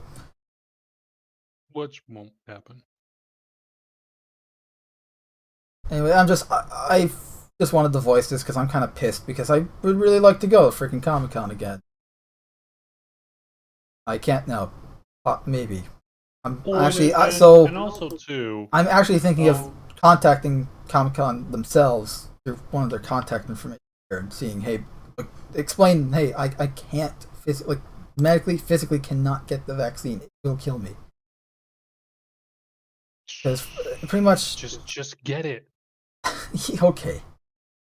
Look, I have a death wish, but only in sure things. Anyway, pretty much what the possible side effects. The reason why I can't get it is because the possible side effects of this thing, at least in my case, are myocarditis. You know, which is inflammation of the heart. Now, my family, there have been heart problems in the past. My father had a heart attack at like 30 something. He's fine. He's actually completely fine, fully recovered. He, you know, literally a week after the bypass surgery, he was playing basketball and stuff again. Thank God. I had a father, but my point being is that, like, his father has heart problems too. It's, you know, heart problems are not something that's new, and one of the biggest side effects that I'm aware of with the new vaccine is myocarditis, which is an inflammation of the heart muscle and the heart tissue, and could essentially, like, that's some serious shit for anyone who doesn't know. It essentially can lead to death, among other problems.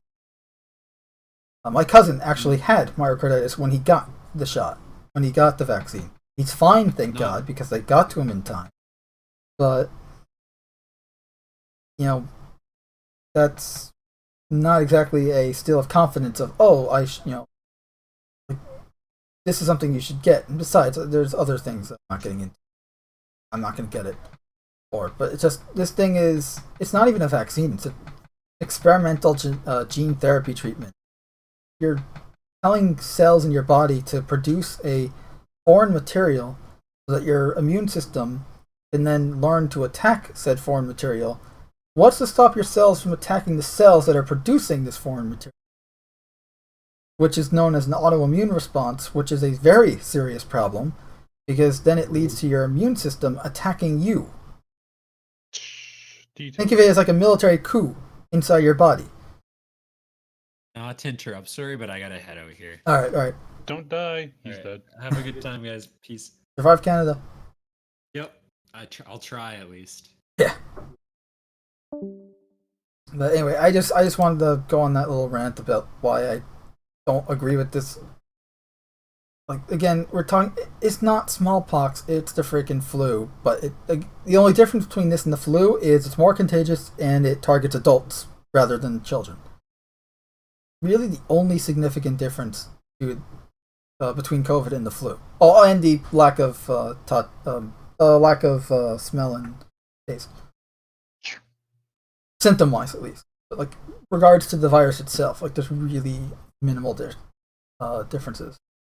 And I'm not trying to like belittle people that have had severe reactions and stuff at all. Like that is not my intent. I'm just trying to objectively look at what is the difference between the flu, influenza, and COVID-19.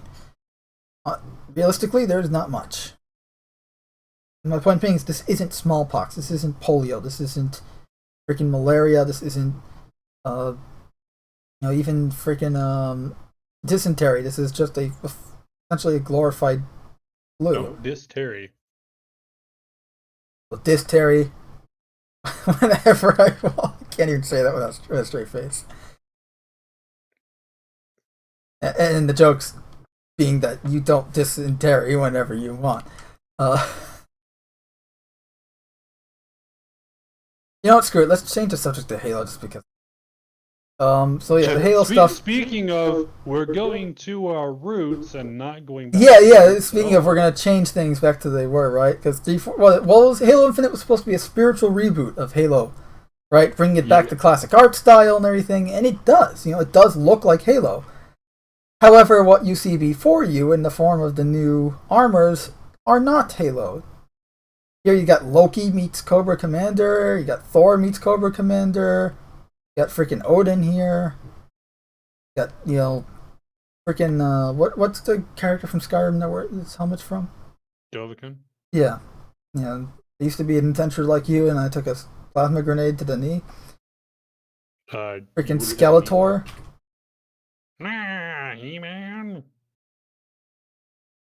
Like this is RuneScape. This is literally the RuneScape helmet right here. This one. I don't even know what the fuck this one is. Even outside of Halo, this looks dumb. This one reminds me of a knight from Shrek. Like the knight model that they had in the Shrek movie, 2001. Like I said, don't ask fucking questions. Like it looks cool. That's my point. But not Halo at all. And obviously, yeah, I get Spartans, Halo Spartans. But seriously, just not. I'm not a fan. It's just because. This is Halo. That is Halo. Like, that's the Chief. That's Halo. This is Halo. This, not so much. And the justification that they gave for why these armors are is pretty much they wanted to make where the hell is it?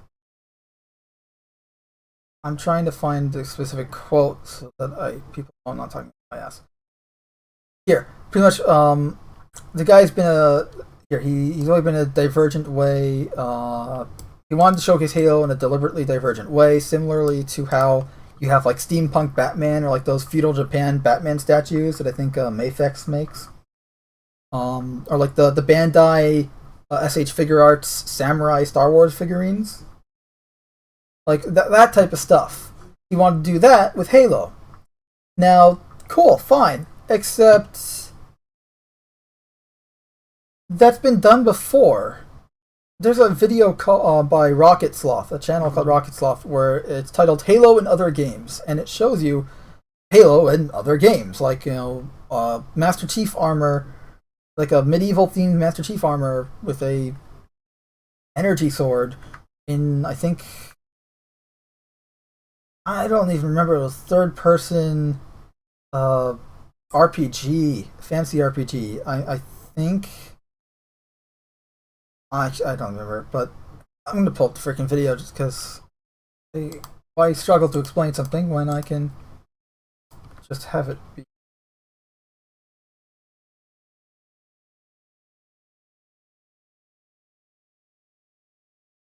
Here, it's in the thumbnail. Grand Canyon University. We'll wait for the ad, but it's you have freaking Like you want to see a, steam right? They talk about steampunk Batman. Here's medieval Master Chief. Look, you look at it and you instantly go, oh, that it's recognizable still as Master Chief. And there's even a freaking energy sword.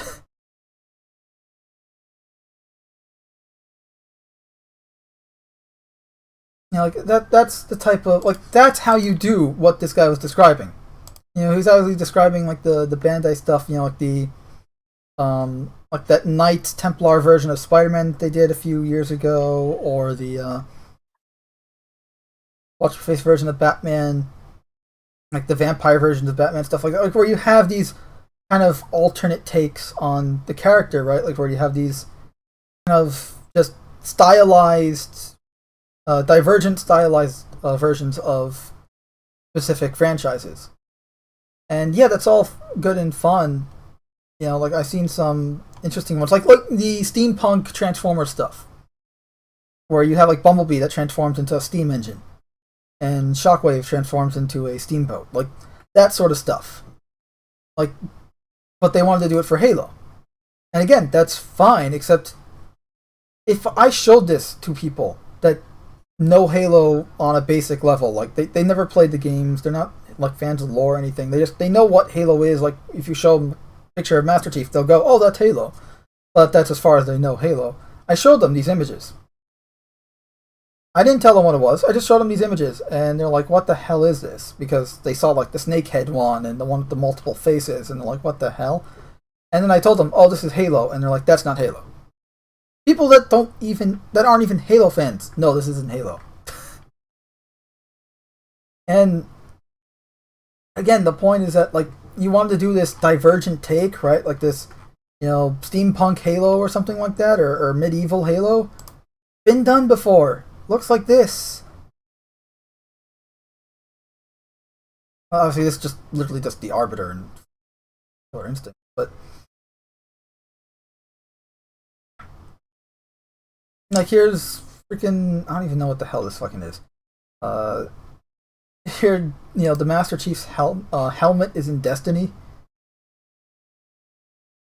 We got also, they also did the sniper rifle in Destiny, I believe. The Halo sniper rifle is in it. Like here's in GTA, this is like the Master Chief in GTA. Like you can tell, like you look at it and you go, like it's recognizable enough that, oh, it's Halo, but it's not. I seen Gundam model kit bashing that they made the Master Chief using Gundam model kit bashing, and it looks great. Like it recognizably looks like the Chief, but obviously it's not. It's a giant Gundam model. But my point being is that there's armors for Fallout 4 that are based on like the ODST armor or the Master Chief armor or similar stuff, and it's like you can tell just by looking at it, like, hey, how the helmet is cut, how the greaves and the arms look. You can tell, hey, this is Halo. Hey, they're holding this assault rifle. Hey, that assault rifle is from Halo. Right. It has a distinctive visual guide that tells you, hey, this is Halo. And the fact that they are going so far away from it and seeming to embrace the kind of wacky bullshit where you just have random shit shoved together simply to go and make someone go, ooh, yeah, I want to buy that as a microtransaction, because as we're seeing with Halo Infinite here, they are very blatantly pushing the multiplayer off from the main game simply to go and sell more microtransactions. That's literally what they're doing. They're making no attempts to go and pretend otherwise from everything they're doing with it, which is very unfortunate. But at the same point, and to a degree, I can understand it if that's the direction they want to move in. I can understand why they're doing this stuff. at the same point, it's very much moving away from what Halo is. And when their entire story that they are telling us is we're going back to original Halo, we're going back to the roots, we're going back to the basics here, and yet they're very clearly everything they're actually doing is not that. There's a bit of a problem here, because either the people you have reading the scripts and the people you have actually designing this shit are completely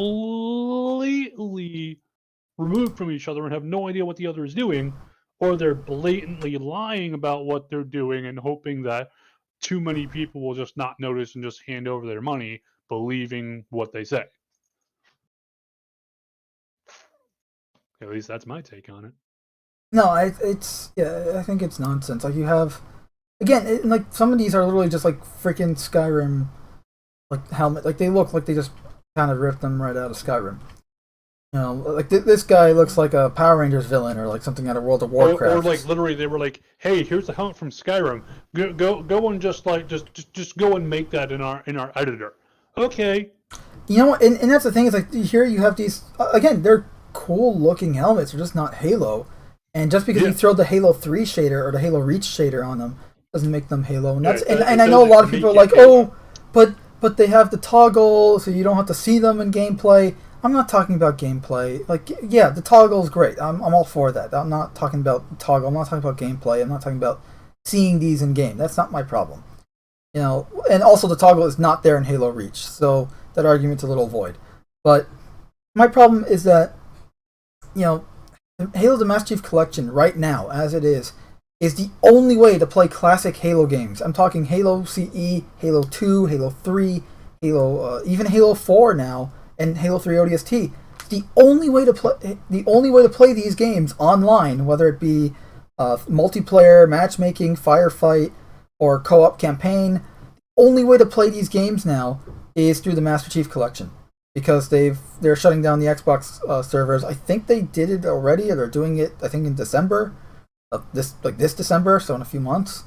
But my point is, this is the only way to play these classic Halo games, these beloved Halo games. And some people just simply want to re-experience their favorite games. Like, it's not, they don't want new, like, yeah, new content's great and all, but sometimes people just want to play the games that they played before, whether they grew up with it or they just had a really good time playing that game. They just want to replay it as it was, but on PC and with higher frame rates, better texture quality, and video resolutions, and etc. You know, but the new, you know, the new Halo CE Anniversary and Halo 3 armor and skin customization in the Master Chief Collection, they have a toggle. You don't have to see it if you don't want to. Many have said that that's the end-all be-all solution to this new armor thing. I don't agree with that. But it does allow for people to not see these new additions if they don't want to.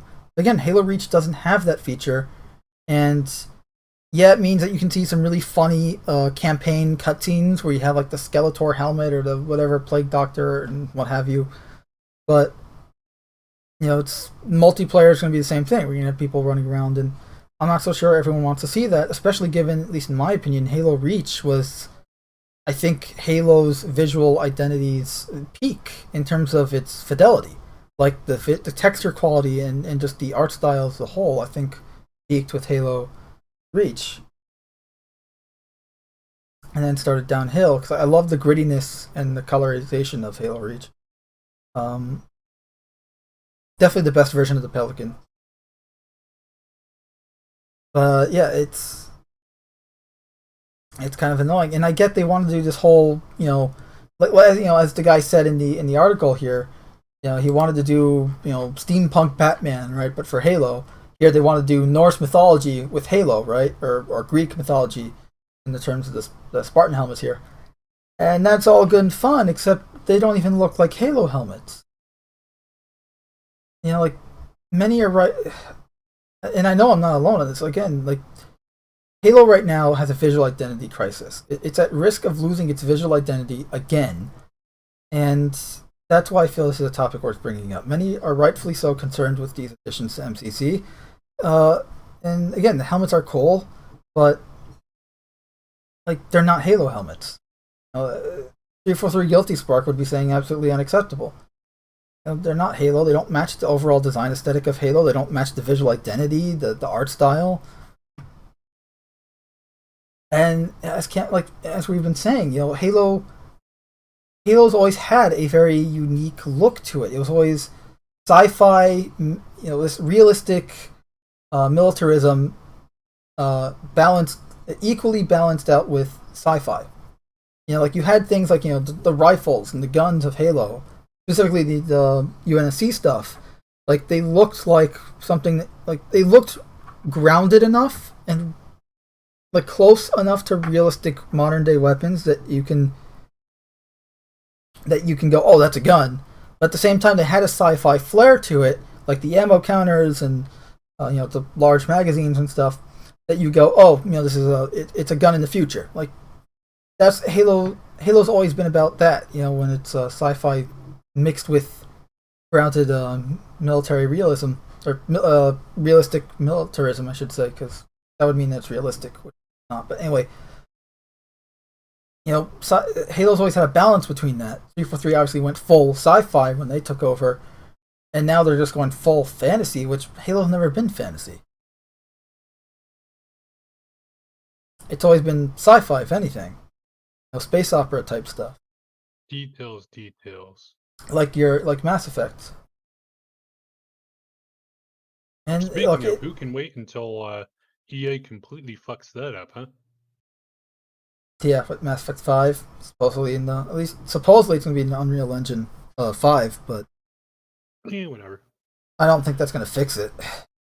It's a good story. I mean, realistically, I would love for them to go and actually make a proper addition to the Mass Effect franchise. Meaning not some fucking shitty ass Andromeda bullshit, but an actual continuation of it. Mm-hmm. I would love to go in and see that. I just don't think we're going to get that at all. Nope. Personally speaking. I agree. I don't think we.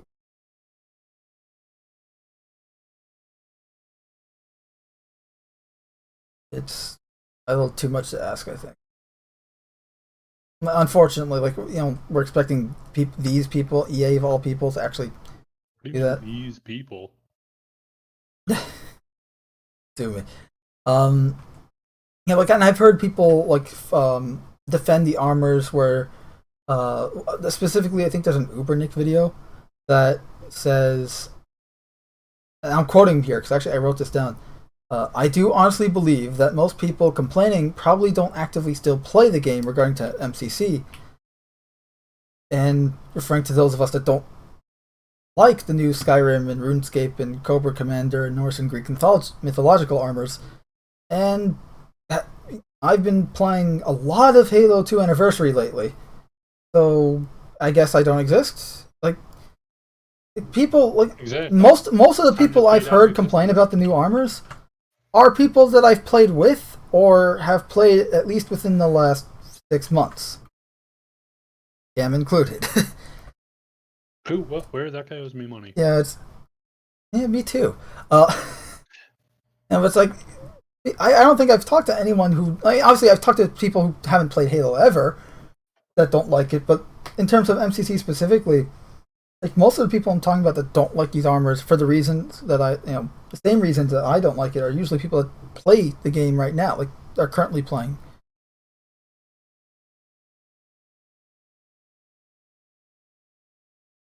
And all the YouTube channels I see discussing the new armors are saying that, the toggle and all that, again, great for the toggle, but The toggle. it's just, right now, MCC is still feature incomplete, and we're getting this instead of actual game. MCC still doesn't have custom games browser for Halo 2 Anniversary, Halo 3, Halo 1, Halo CE, freaking Halo 2 even, Halo 4, Halo 3 ODST, sort of. like you can't do like custom firefight stuff. Like the game is still incomplete. Master Chief Collection as a whole still incomplete. So like the whole thing of what don't you want new content? You know, because the game's gonna die without new content. Yeah, that's what custom games are for. But without a custom games browser, how are we supposed to do custom games? Details.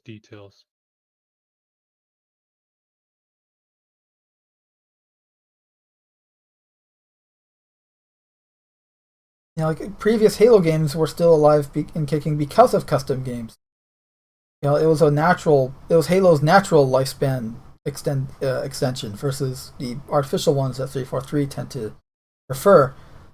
And also again, armor itself being in the game isn't the issue, but it's how Halo looks from an external perspective. Like, think about it. Halo, as I said, Halo's having a visual identity crisis. You know, if Halo used to have a unique look, and if that look is, you know, changed, then what makes Halo different from something else visually? The microtransactions, woohoo! No, it doesn't make it different. It makes it more the same. Details. Sorry, I'm pulling up screenshots that I took from my time in the MCC flight. You're not allowed to do that. Because also just this bothered me. This is a personal pet peeve thing, but the proportions of the helmets is way off. Like here's the Loki one. You know, here's the Skeletor one, and then here's the classic Mark 6. And there's like the helmets are a little like the head's a little small compared to the rest of the body. And also here's like Halo Reach, like it completely doesn't fit. I tried to make Ghost Rider. How silly. But you know, it's just what worries me is the larger implications it has. These are Halo again. It's losing its visual identity, and 343 is clearly trying to market the Halo to younger audiences, the more modern, contemporary audiences, those that play like Fortnite and other free-to-play macro transaction filled, you know, contemporary, flashy art style games. You know, as evident by Halo 5 and Halo Infinite's rated T for teen rating and the monetization stuff, that you know that's much what they're doing. And look, new players are great, but twisting Halo to be something else and losing old players just to get new players isn't worth it. At least I don't think so. Wow. I just believe this is yet another attempt of 343's to market Halo to a more popular, younger audience, the streaming audience, right? One that is used to and expecting the more modern, contemporary, and flashy art styles that you and I have pointed out during like the multiplayer trailer. How like it was very colorful and flashy. Like Yep. the particle effects were very like water gun flashy looking. Like for the plasma effects and stuff. Yeah, no, it's that they're trying to go and appeal to like the Fortnite crowd. Yeah. Which again, like what interested me in Halo was the M rating, because I was like, you know, you're a kid and this thing called Halo comes out and it's this big green tanky, you know, space marine guy, and he looks cool. He's got a cool looking gun, or the assault rifle, and it's a rated M game, and it's a shooter. It's like, oh, I gotta play this because you know it's an adult game. I gotta play this, right? And you play it, and you fall in love with it. Like, I love the look of it. Like that was one. Obviously, that's the first thing you see when you look at the box. You look at the visual art on it. And it's like it looked cool, and then you play it, and it's like, damn, this looks really cool. And now that's all changing. It changed before, it changed back, and now it's changing again. And that's a shame because Halo Infinite does look really good. Like the Spartans look like Spartans again. Halo as a whole looks like Halo again. I'm still not a fan of those freaking hexagons all over the place in the campaign. But I mean, I'll have to play the game in like a year from now when the game's finished and we can play co-op together. To judge for myself there, but the game itself looks like Halo. Like the Chief looks like the Master Chief again. That's not supposed to happen. The 343 is trying to as you said, like they're trying to market to that Fortnite crowd, the ultra. They're trying to be one of those like ultra colorful and flashy AAA free-to-play games that all have the same similar art styles and are pretty much indistinguishable from one another. And I'm not a fan of that because Halo was. I don't want to see Halo become a contemporary game that looks dated, and Halo's always had a timeless design because it was set in a supposed future type thing. Like a Star Trek, like look at TNG specifically, right? Like the art style and the look of technology in the next generation Star Trek television show. It does, at least in my opinion, it doesn't look dated at all. It's a version of the future, and they have technology that actually is very practical when you think about it.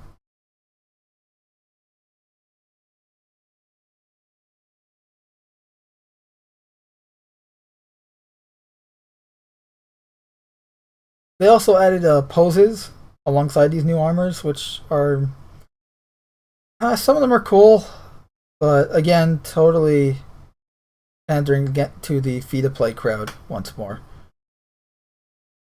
Like the only thing missing is emotes and the ability to dance.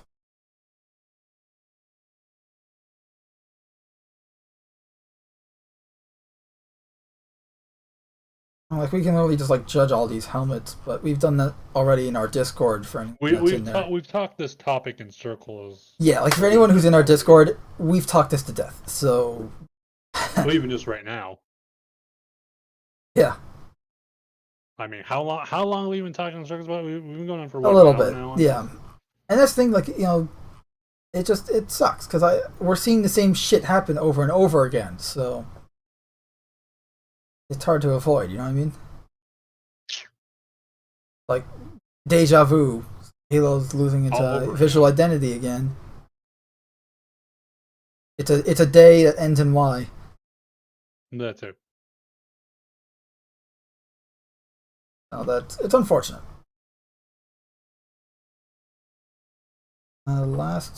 We could talk about this if you want. But Alright, well, why not? Pretty much.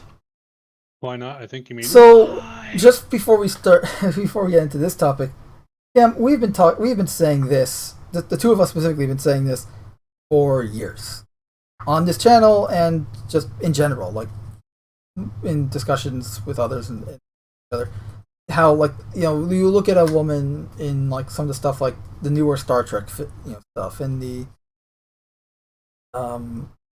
pretty much like everything today, like they're trying to make women into men, like they make them more masculine and more like the whole like women are stronger than men and this and that, and not saying that women aren't stronger than men, like it depends on the individual entirely. I'm sure there are women strong. There are totally women that are stronger than me. If we're talking biologically, your average man is going to be stronger just on a biological level than your average woman.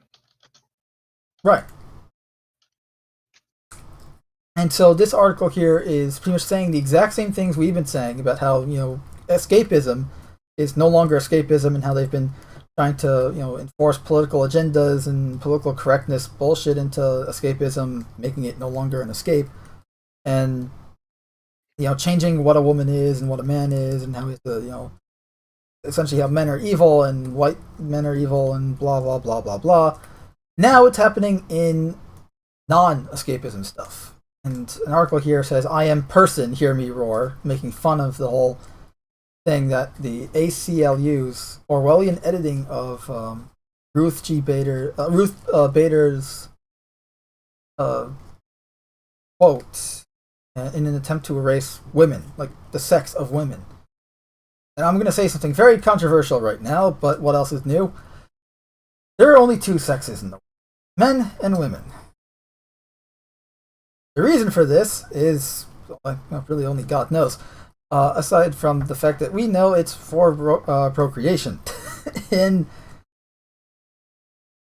changing, like, I don't know, just pretty much the whole point here. The article reads, in the latest move to make the female sex simply disappear, the American Civil Liberties Union altered a Ruth Bader Ginsburg quote, who passed away, I think, last year. Her tombstone was revealed recently. On the anniversary of her death, to remove any mention of women. Pretty much the original quote is... So here's the quote, right? And the quote is, the decision whether or not to bear a child is central to a woman's life and to her well-being and dignity. When the government controls that decision for women, they are treated as less than a fully human, adult human responsible for her own choices. And obviously, they changed all of that to be there in non-gender, whatever quotes, terminology, whatever, and it's just like, what the fuck? I mean, it's whitewashing history, among other things, but people that know me know I hate when people rewrite history. Having, being a victim of rewriting of history for years, I unfortunately am used to it, but I don't like it. Like, it doesn't surprise me when people do it, but it just enrages me. Every freaking day, years would go by, and I'd constantly hear about how, the Holocaust never happened, this and that, blah blah blah, like that.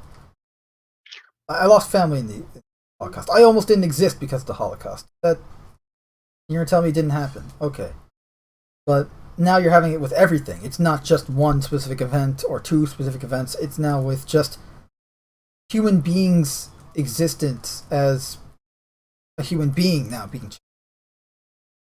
You're no longer a man, you're no longer a woman, you are now whatever the hell they want you to be. A mindless drone.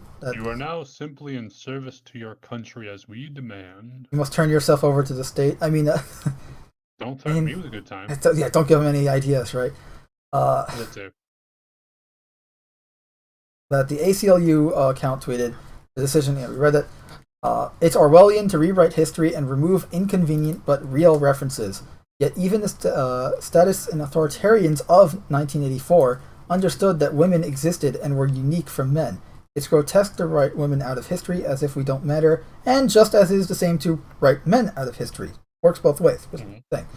The ACLU engaging in this woke speak was ironic because Ginsburg was the co-founder of the Women's Rights Project at the ACLU, which fights for the abortion access for, yes, women.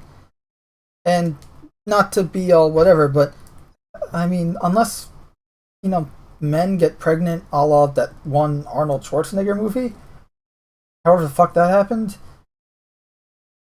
exactly who else would be getting pregnant here? Surely ain't men. Unless men suddenly become like seahorses where they become pregnant. Women are the only ones getting pregnant. A face hugger, okay? A face hugger. Well, in that case, everyone can get pregnant, and abortion is not feasible. You'd better check your privilege. Check your privilege.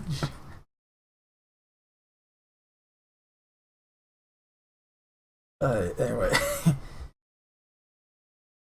But the ACLU dedicates a page to Ginsburg on their website where they refer to her as a pioneer for gender equality, mention her women's rights work, and generally focus on the fact that she was a woman making her way through the world. The ACLU page on abortion still notes that the Roe v. Wade was the landmark case that secured a woman's right to abortion. Once advocates for free expression, the ACLU now stands for conformity, imposing the free speech codes and cues that enforces access to the in-group. They're not starting with editing their own website. of course, they're cutting through the comments of a prominent woman who is now deceased, because it is a lot easier to rewrite the deceased's words than it is someone who's still alive. Well, I mean, as I was noting before, the very individuals, the very groups and organizations that used to be, yeah, we have to stand against the authoritarians to go and secure individual rights. We've got to go and be the free thinkers here. We've got to go and stand up for what's right and moral. They've become the very things that they used to be against, and furthermore, they don't even realize that they are now the things they used to stand against. They still parrot the same tired ideologies they did before that are long past, without seeing that you are now the authoritarians. You are It's now essentially the one pushing down on everyone else, and yet you claim to be the freedom fighter still. Yeah, it's pretty much like that one quote from Dark Knight, right? You either die a hero or live long enough to see yourself become a villain. Yeah. Or in some cases, you're just always a villain and traipse around and took control of a institution of value and virtue, and you've with the ACLU, twisted it to become. They've long been showing that they had turned their back on the values. They used to stand for. I do assume that some of these organizations, institutions were probably just taken over by being like evil people and just are now being twisted from institutions of virtue and values to very narrow-minded ideologies that are anti everything that the American way of life stands. So, essentially all these ideologies, one of the consistent things we see is individuality is essentially evil. Anyway, the article continues reading. It's easier to rewrite a dead woman's words, and so by changing Ruth Bader Ginsburg's words, the ACLU isn't just disrespecting the justice; they are erasing her. It's happening all over, and this is true. Male-dominated sports haven't seen an influx of trans men. Male spas don't have trans men trying to get in. The word father remains unchanged even as the Biden administration switches out mother for birthing person. Wow, way to really dehumanize that. In their holy fucking shit. I know. Oh, and it goes back to, again, the people who were sexists, the people who were racists. For now, again, not to say people can change. They obviously can. But for some of them, they're simply going against easier targets. But it's like, in this case even, they've looped right back around to their original targets. To hey, we're not even going to go and humanize you. We're going to go and dehumanize even the title of mother, just because, hey, fuck you, we can. Like birthing person. Whenever you hear the term mother, a much more dehumanizing title than that. It can be and you know what's more disturbing is that like mother, like a mother, is probably like one of the most humanizing things ever. Yeah. Arguably one of the most humanizing words, let alone like jobs and aspects of a human being. And now you're going to get rid of that. That is frightening. Yep. Like that. Don't worry. Pretty soon, their parents will be an old hired idea that's no longer needed, because the government will go and raise your children in the right way, because parents are just so outdated. And not to mention too, we can't have people prioritizing the family over society. We don't want people with any kind of mixed what's the word? Priorities. We can't have anyone with mixed priorities. We need them to know the only thing they should prioritize is society, by which we of course mean the government, by which we of course mean the elites who rule over you. Okay, Dr. Breen, tell me, when does Overwatch send in the CPs so I can just know when to fight? I mean, come on. This is like, we're going into that dystopia. Whether it be freaking Half-Life 2's dystopia or Cyberpunk, right? The dark future. Like, we're the only thing missing is the ability to just completely modify our bodies with cybernetic limbs and other doodads. Yeah, so wait, what you're saying is we got all the bad shit and none of the good shit? Yeah, pretty much. I mean, yeah. Like, seriously, it literally is like these guys are taking a footnote out of Our comic book villains, Half-Life, Cyberpunk, all this kind of shit. It's like, and again, the really ironic thing about it all is that for at least some of them, of course, are self-aware that of what's going on, and apparently they're just shrugging and going, yeah, fuck it. But for some of these people, I'm sure they really truly imagine that they're still fighting the good fight, as they put it in Fallout 3, and they truly we're heading towards that future too. I mean, they truly just do not hear that. It's like, literally, when you hear some of these people talking, and you're just like,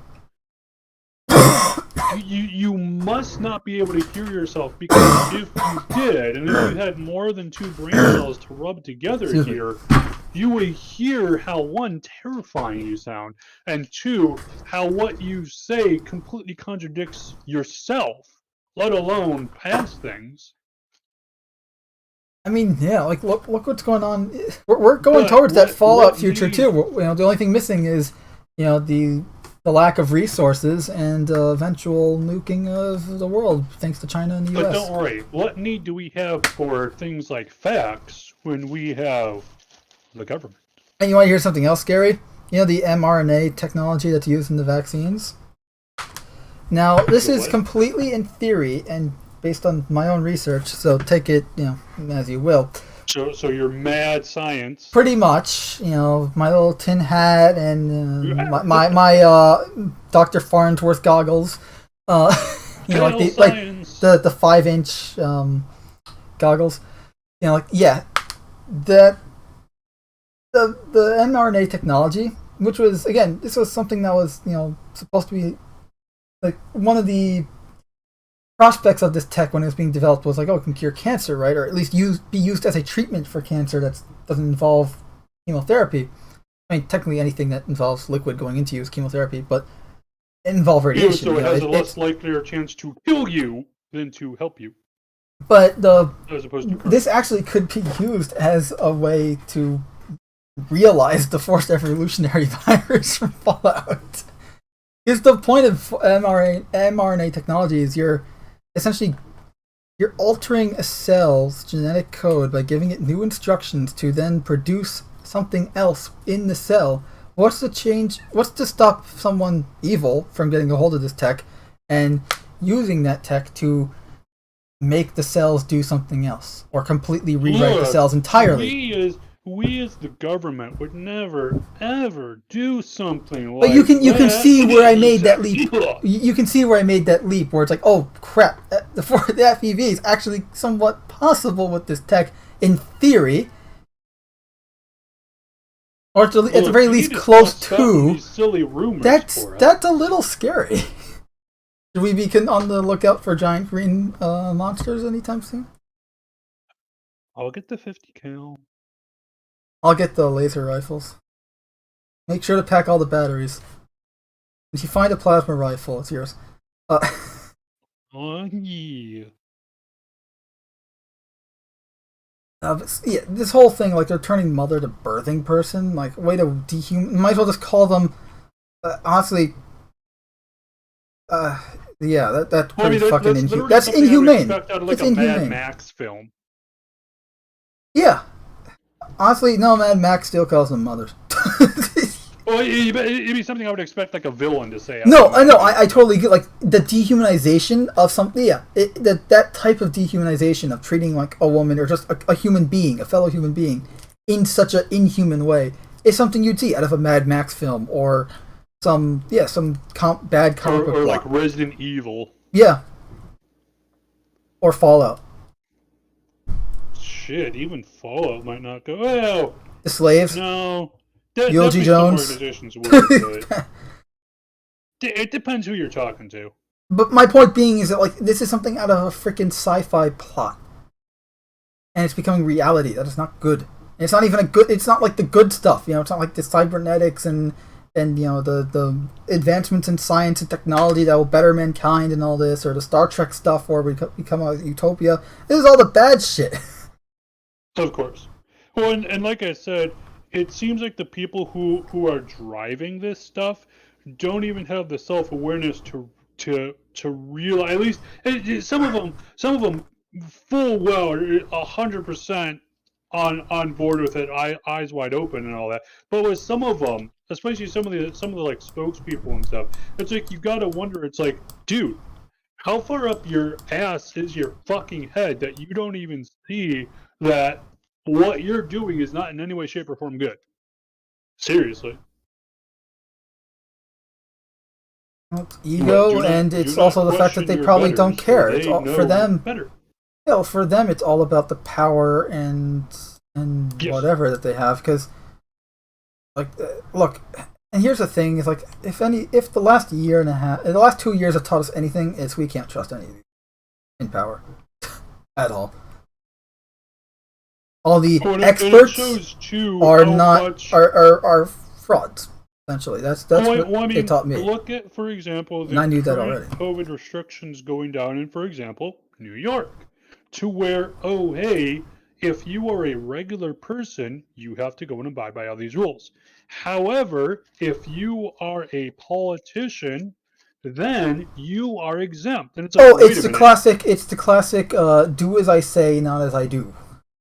Well, I mean, and it goes. That is essentially their mantra. If these steps are meant to go and protect us societally from this pandemic that you say is so bad here, how is the virus supposed to be able to tell your political affiliation apart here? It can discriminate. Didn't you know it has an intelligence and it can discriminate its victims from these rules?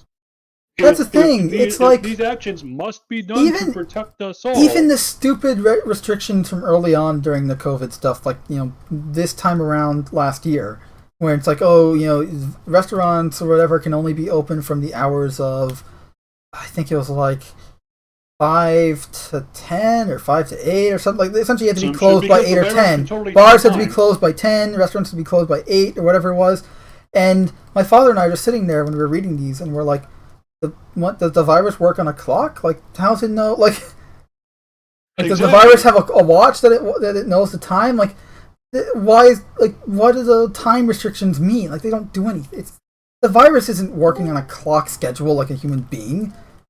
It's a thing of, I want to say it's a thing of nature, but it might have been a thing of a laboratory. But the point being that it doesn't.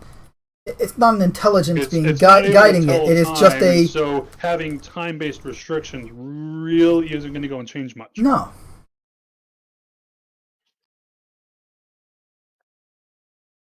But it just goes to show with the way they're putting in these new restrictions that's not about keeping anyone safe because they're exempt.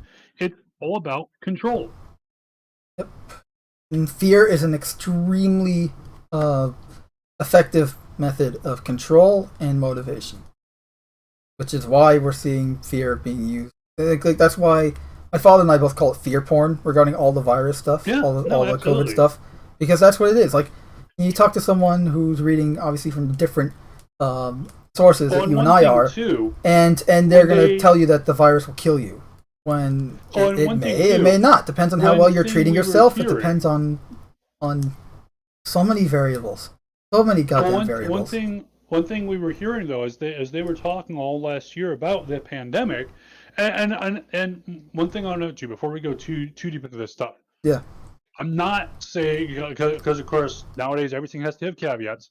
I'm not saying that COVID itself is not a deadly virus, that it has not killed people. It absolutely has. Mm-hmm. However, at the same point, I believe that its effects are far less than what the politicians would have you believe, because again, fear equals control, and that even the realistic numbers of how many people, one, died, two, actually had it, and the ratio of those who had it to the ratio of people who died is going to go and drop dramatically as years go by and the actual numbers come in. But we're not going to know the actual numbers for probably Also, a 5 to lot 10 of the years death here. numbers are due to human error and not the virus itself. Correct, but also too, one thing to note: how many people actually had it and didn't even know you had it. Maybe My grandparents were actually one of those people. You felt like you had a sniffle one day and went on with your day. As the real numbers come in, and like I said, it'll probably be 5 to 10 years before we have a realistic summation of the data, as opposed to all the junk we've got right now. So it has to be sorted through and properly analyzed here. But as the number of people we see who had it and were minimally affected and so did not know they had it, the ratio, because it just, used to be, we're looking at the numbers of that. Now we're looking at the ratio of people who had COVID and how many people who had COVID also died and that stuff. That ratio is going to go and keep dropping as we find out, hey, there was a much larger pool of people who had it, but the number of people who died remains around the same. The ratio, of course, will then drop. But no, that's the thing is, we don't know the actual numbers. We don't know anything really, and yeah. But what I'm just trying to say here is that we're not trying to downplay the fact that it can and has killed people. That it is something to take at least somewhat seriously. However, at the same point, the politicians and other leadership here are all too eager to use the situation for their own benefit, to upplay the seriousness and potential lethality of it far more than what it actually is, simply to go and have all the common people under their thumb. And as we're seeing, when they're putting in restrictions now and yet saying, well, you got to do this stuff, but we, your elite leaders, we are exempt from these lockdowns and restrictions. It's like, oh, wait a minute. If it's such a deadly disease and everyone has to go and do this, it's not going to know if you're a political elite or not. It's going to affect you the exact same way. It's either all or nothing here. It's not like it's a person you can just close the door on and be like, hey, sorry, you're of the wrong group, you can't come in. It's like it's gonna go and hit you no matter what. So if the politicians not following these rules are okay, then no one should need to follow these rules. If everyone needs to follow these rules, otherwise it's going to be really, really horribly bad, then the politicians need to follow them too. So it's just kind of interesting there. Hey, Data. Hey, guys. Hey. Continuing on with the article. We're ranting about COVID right now. Yeah, pretty much how it's like, it should be taken seriously, but it's not smallpox. Like people. Well, this pandemic was so bad that if they didn't remind you every day that there was a pandemic, you would hardly know what was going on. Well, also the fact that you look at Florida and they had no they really were very, very lax on restrictions and stuff, and they had it the best out of all the states. Whoa! You can't be saying stuff like that. And back to this article about erasing women. Again, that mother to birthing person thing is horrifying. But the article continues saying, like, these aren't some Birkenstock wearing hippies spouting off about how gender is a social construct, man. Also somehow majoring in women's studies. It's a replacement of women that we're supposed to simply accept happening at the upper echelons of our government and society. And again, it all started with escapism, with entertainment. They started there with all this politically correct crap, and now it's moving up. One thing to note too, and an interesting note too, is that you have this push of things like, hey, now, yeah, it seems to be the common example is you have um, men becoming women, and thus what a woman is. It seems like that is no longer a well-defined item, and yet you don't really see that from a woman transitioning to become a man. You don't really see any kind of issue there, any kind of political level and sport, societally. There's pretty much just fucking quiet there, crickets. But it's only on the women's side that you see that. It's just an interesting thing to know. It's like, oh hey, women's sports. Hey, sorry, women. Men are better women than women. Ah, shit, there goes all my chances for a scholarship now. Sorry, you thought you were the best in women's wrestling. You thought you were the best in any sport. Sorry, this trans woman now who has the benefit of being a guy for the first 16 years of their life. Sucks to be you, but they're just going to be better at it than you. You remember the movie And Dodge? if you say anything about it, you're trans. Oh yeah, and then you're a transphobe, something rather. Like essentially, they'll insert you saying that you're a bigot for not liking this person for who they are. When that has nothing to do with why you're pissed. You're pissed because someone who isn't actually like you're legit, and it's like the entire point also too of having women's sports was that hey, women and men are biologically different in terms of their physicality, and so in some sports, guys are inherently going to be better. It's like that's why you don't see in the NFL. You don't see women playing just because, or even stuff like the NBA and the WNBA. You don't have women in baseball. You don't have let's face it, like, you don't have a lot of. I mean, you have men in tennis, but like it's mostly woman dominated. Like that. Yeah, it's just because we're physically different, which is why we are different sexes, as men and women. There's physical differences there, which is why we're different. And again, different doesn't mean better or worse. It just means different. It just means different. That's literally what we're saying. And that's the thing, is that, yeah, because of that difference, it's unfair to either or to have them absolutely compete against each other.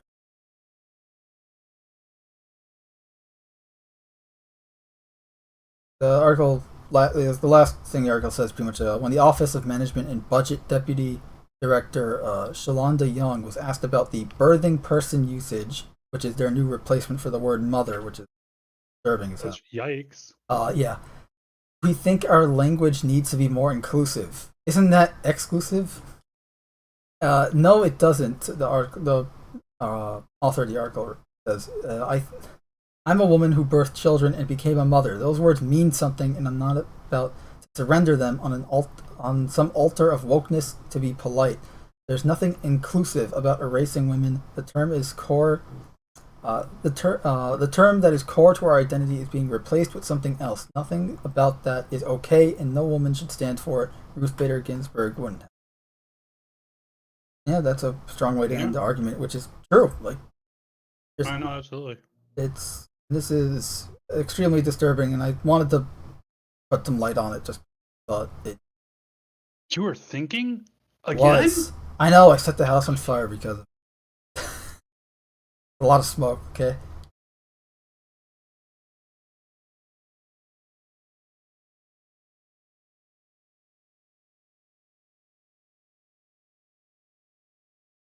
But anyway, the reason why we got off the topic with the vaccines, the virus stuff, is because we're talking about how they're using the effective control here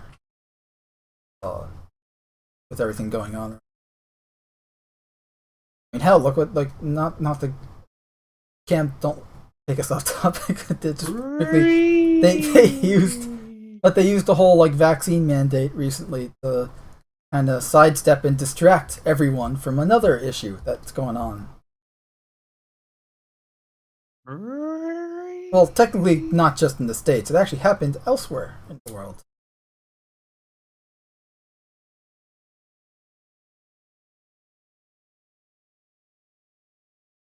I say. Yeah, and data. I don't know if you're here for this, but essentially, New York Comic Con, they're essentially they're following New York City regulations, which means in order to attend, you either have to, if you're 12 and up, you have to be fully vaccinated and have proof of it, like little cards or your picture of the thing on your phone. Where are your papers? Yeah. Or if you're under 12, you're going to have a fully vaccinated guardian and provide proof of at one of the following. So pretty much you're going to need to what was it? Negative rapid antigen COVID-19 test taken within 6 hours of entry to each day of the event, or negative lab PCR COVID-19 test taken within 72 hours of entry of each day of the event. In other words, you're going to have a negative COVID-19 test before you enter. Yeah, that's retarded. If you're, and this is for 12. This is for under 12 years of age. This is for kids. Because anyone 12 and up is going to have full vaccination and have the little cards, little thingamajigs. Where the hell is that? Vaccinated by the Lord. That was hilarious. I want to show that just to see what happens, but at the same time, I'm worried that might lead. I'm worried that might lead me to get arrested. So. Yeah, probably. And that's the thing, is like, really, I'm dealing with being arrested over not being able to get a freaking vaccine, medically not being able to get a freaking vaccine. Are you fucking kidding me? Yeah, how dare you? Fuck you. No, fuck you. Buy me dinner first. Meiji1 in the chat says, "Hey guys, Mega Jetty. I love in the center of this. Assholes live forever."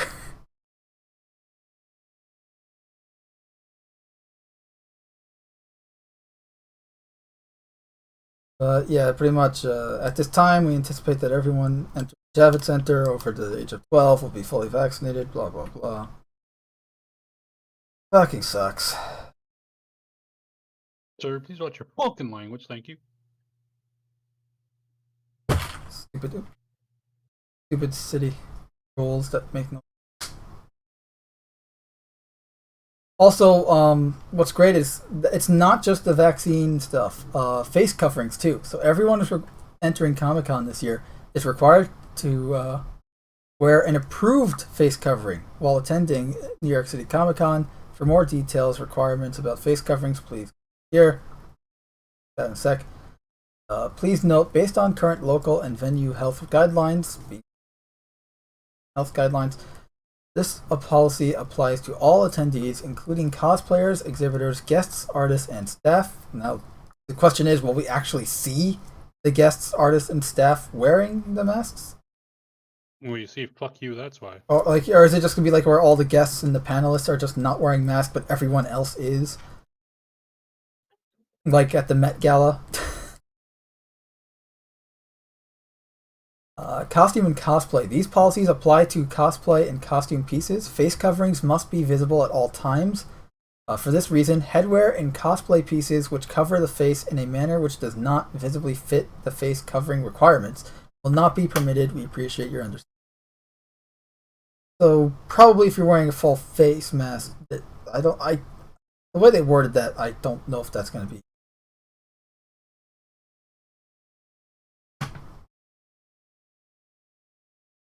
Okay, so no holes, obviously.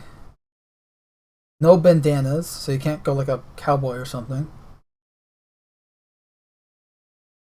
Neck gaiters, no. Also, you actually can't go full mask. Like, you can't wear a Spidey mask or something. Mesh materials, face coverings which contain holes or are significantly damaged. So, pretty much you can't wear any masks other than the medical masks that everyone's always wearing, walking around during all this stuff. Wow. Sucks to be a cosplayer this year. Yeah. Good thing I wasn't intending on it. But, 5 years ago, if this was the rule 5 years ago, they would not have let me wear my quick change Spidey outfit, which was just pretty much a spandex mask. Regular clothes, but spandex mask. That's the beauty of quick change Spidey. You guys be comfortable and have a mask on. How fucking dare you? I dare. Dare to dream. But yeah, that's not great. And definitely sucks for cosplayers. The rest of this is pretty normal. The fact that it's also a little.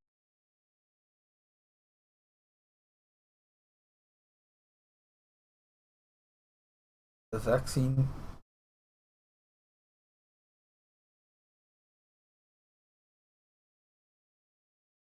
I love this. Safe and effective vaccines are a game-changing tool, but for the foreseeable future, we must continue wearing masks, cleaning our hands, ensuring good ventilation indoors, and physically distancing and avoiding crowds.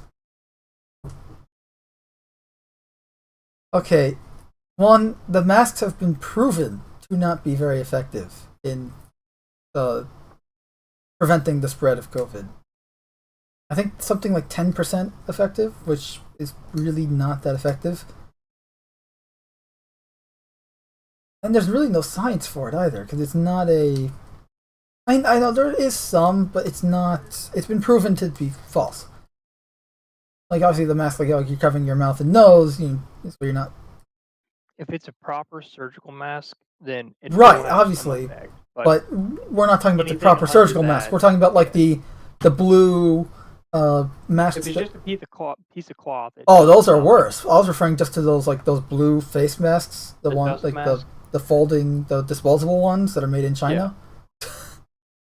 It's a dust mask, basically. Yeah. It's not going to filter out. That's. I mean, look, I have those masks before all this started because I use them for when I'm cleaning my apartment because I have a reaction to dust sometimes, and yeah, that prevents getting dust and stuff.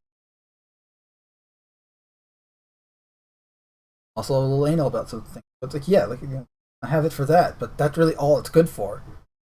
You need one of those like N95s or like a surgical mask if you really want to be effective at preventing the spread. And those things are A, expensive, and B, hard to come by. At least if you're not in the medical industry.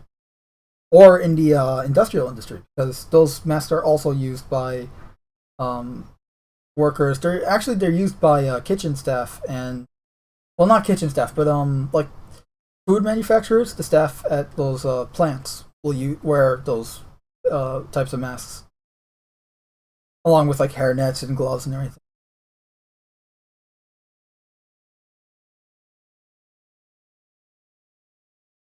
Yeah, this is just a lot of bollocks. So please watch your Vulcan language, thank you. No, I did. That's why I said bollocks instead of bullshit. After all, I am wearing the what the frick frack snick snack patty whack give a dog bong type bullshit is this t-shirt. It's actually it's starting to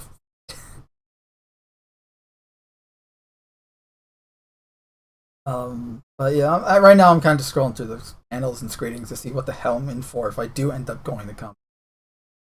I only have tickets for Thursday, so they're on Thursday. Wow. Guess one of the first things that popped up when I clicked on panels for Thursday. Tokyo Pop presents diversity in romance manga. Oh boy.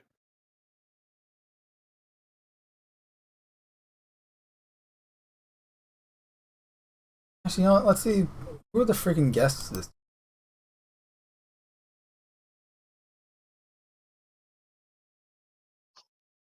Do it by day. Put up okay, comic guests. We've got. Don't know some of these people. I know that person.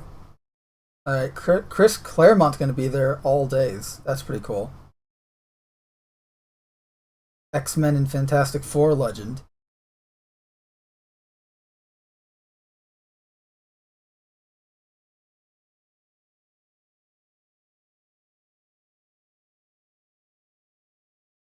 Not really recognizing any.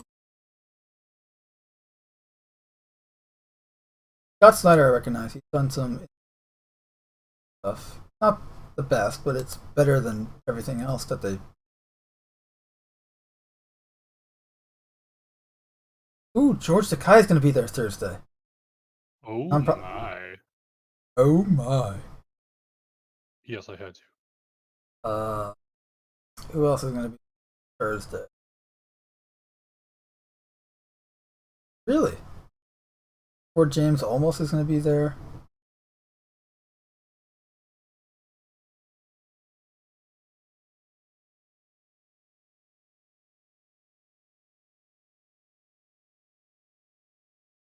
Wow, they actually have Captain Janeway from Star Trek Voyager is going to be there Saturday. Hey, William Shatner's going to be there Thursday. Oh my. That's right, I will be there. Gaming guest. Literally one gaming guest. I don't even know who this is. You will. Literary guest. Really short. I mean, probably because of COVID this year, there's going to be like a very small amount of guests because normally there's like 20 guests per entertainment, gaming, comics. Probably going to be a very neutered version of Comic Con this year. It is the first Comic Con since 2019, at least in New York. Wow. I know they've been. Dare you? What? I said, how dare you? There. You monster.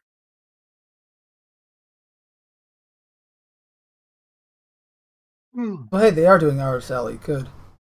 The only, honestly, having been at Comic Con multiple times, it's the best part of Comic Con's Artist Alley, at least for me. Hell, you don't even have to buy things. You just get to talk with other artists, exchange ideas. Talk? Yeah, I almost met Eric Larson there. I did meet Dan. Freaking blanking on his last name. He does a lot of Transformers and.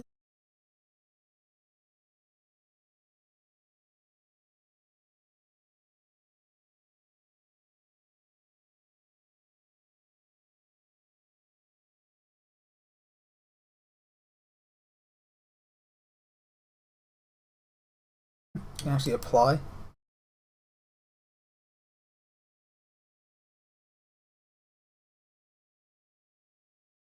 Oh. Down the screen.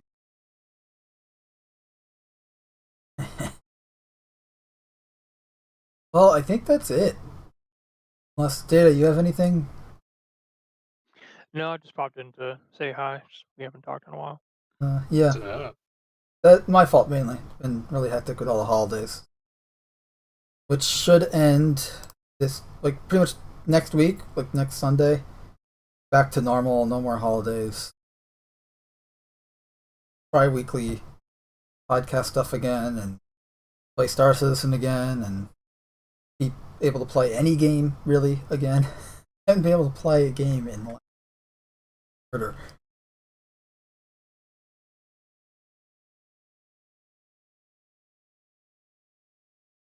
Although I did get to make this Batman.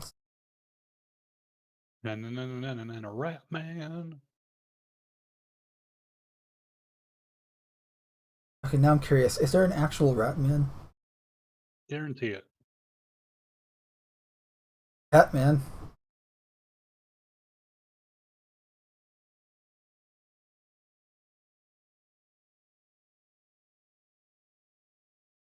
There's Trucules.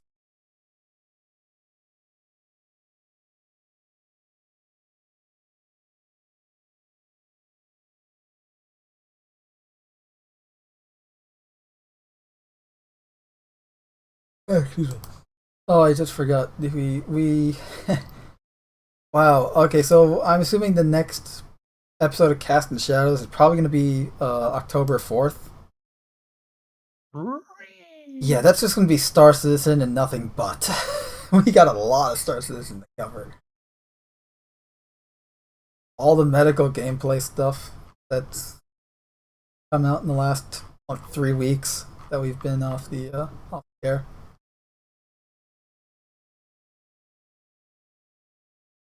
Going to be interesting.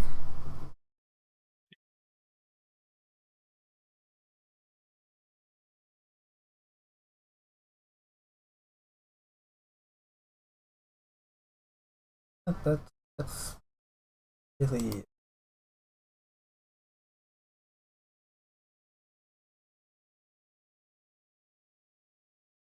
Also, I heard the Epic versus Apple thing is done.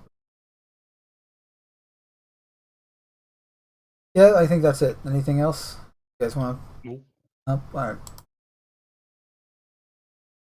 Well, thanks, Victor, Wolfong, and Megajane1 for popping in the chat and being awesome. Megajane1 says, dude, your yawn made me yawn. Yeah, I made Cam yawn earlier, too. I have this power. But yeah, thanks for tuning in, guys. Really means a lot. I hope you guys enjoyed and on this, at the very least, if not informative and all that.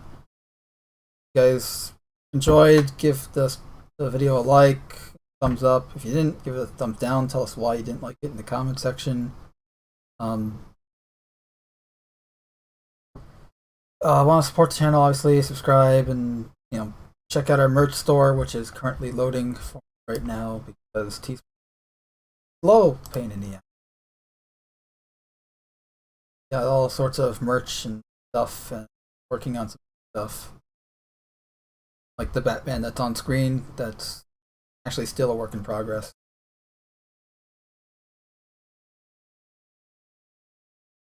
I actually might order myself a t-shirt because someone left something freaking pink in the wash.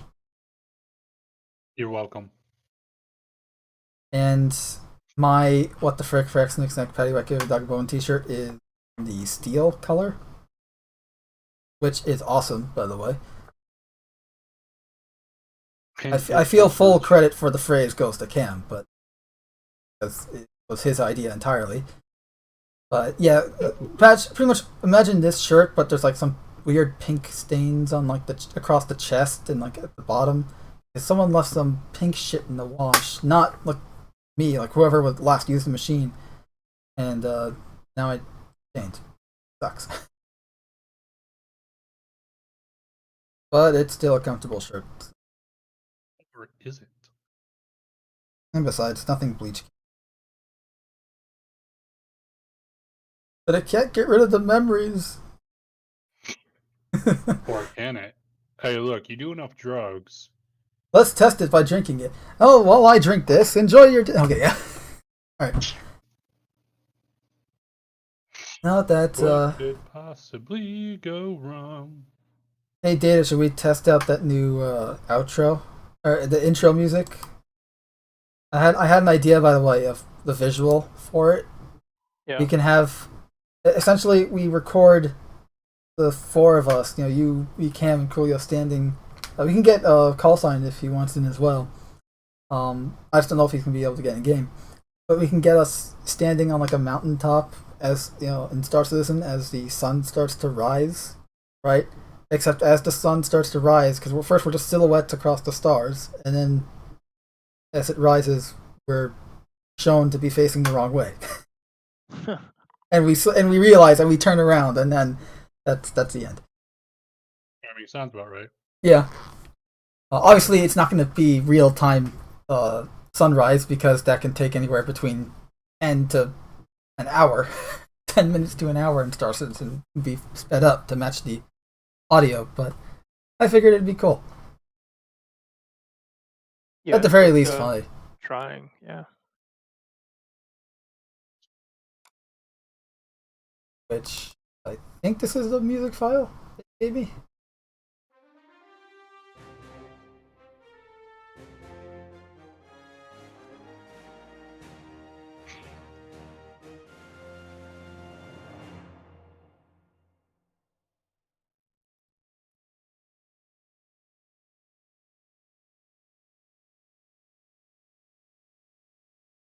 Yeah, so Data actually made that, so it's awesome, and we're gonna do that for the sunrise gag.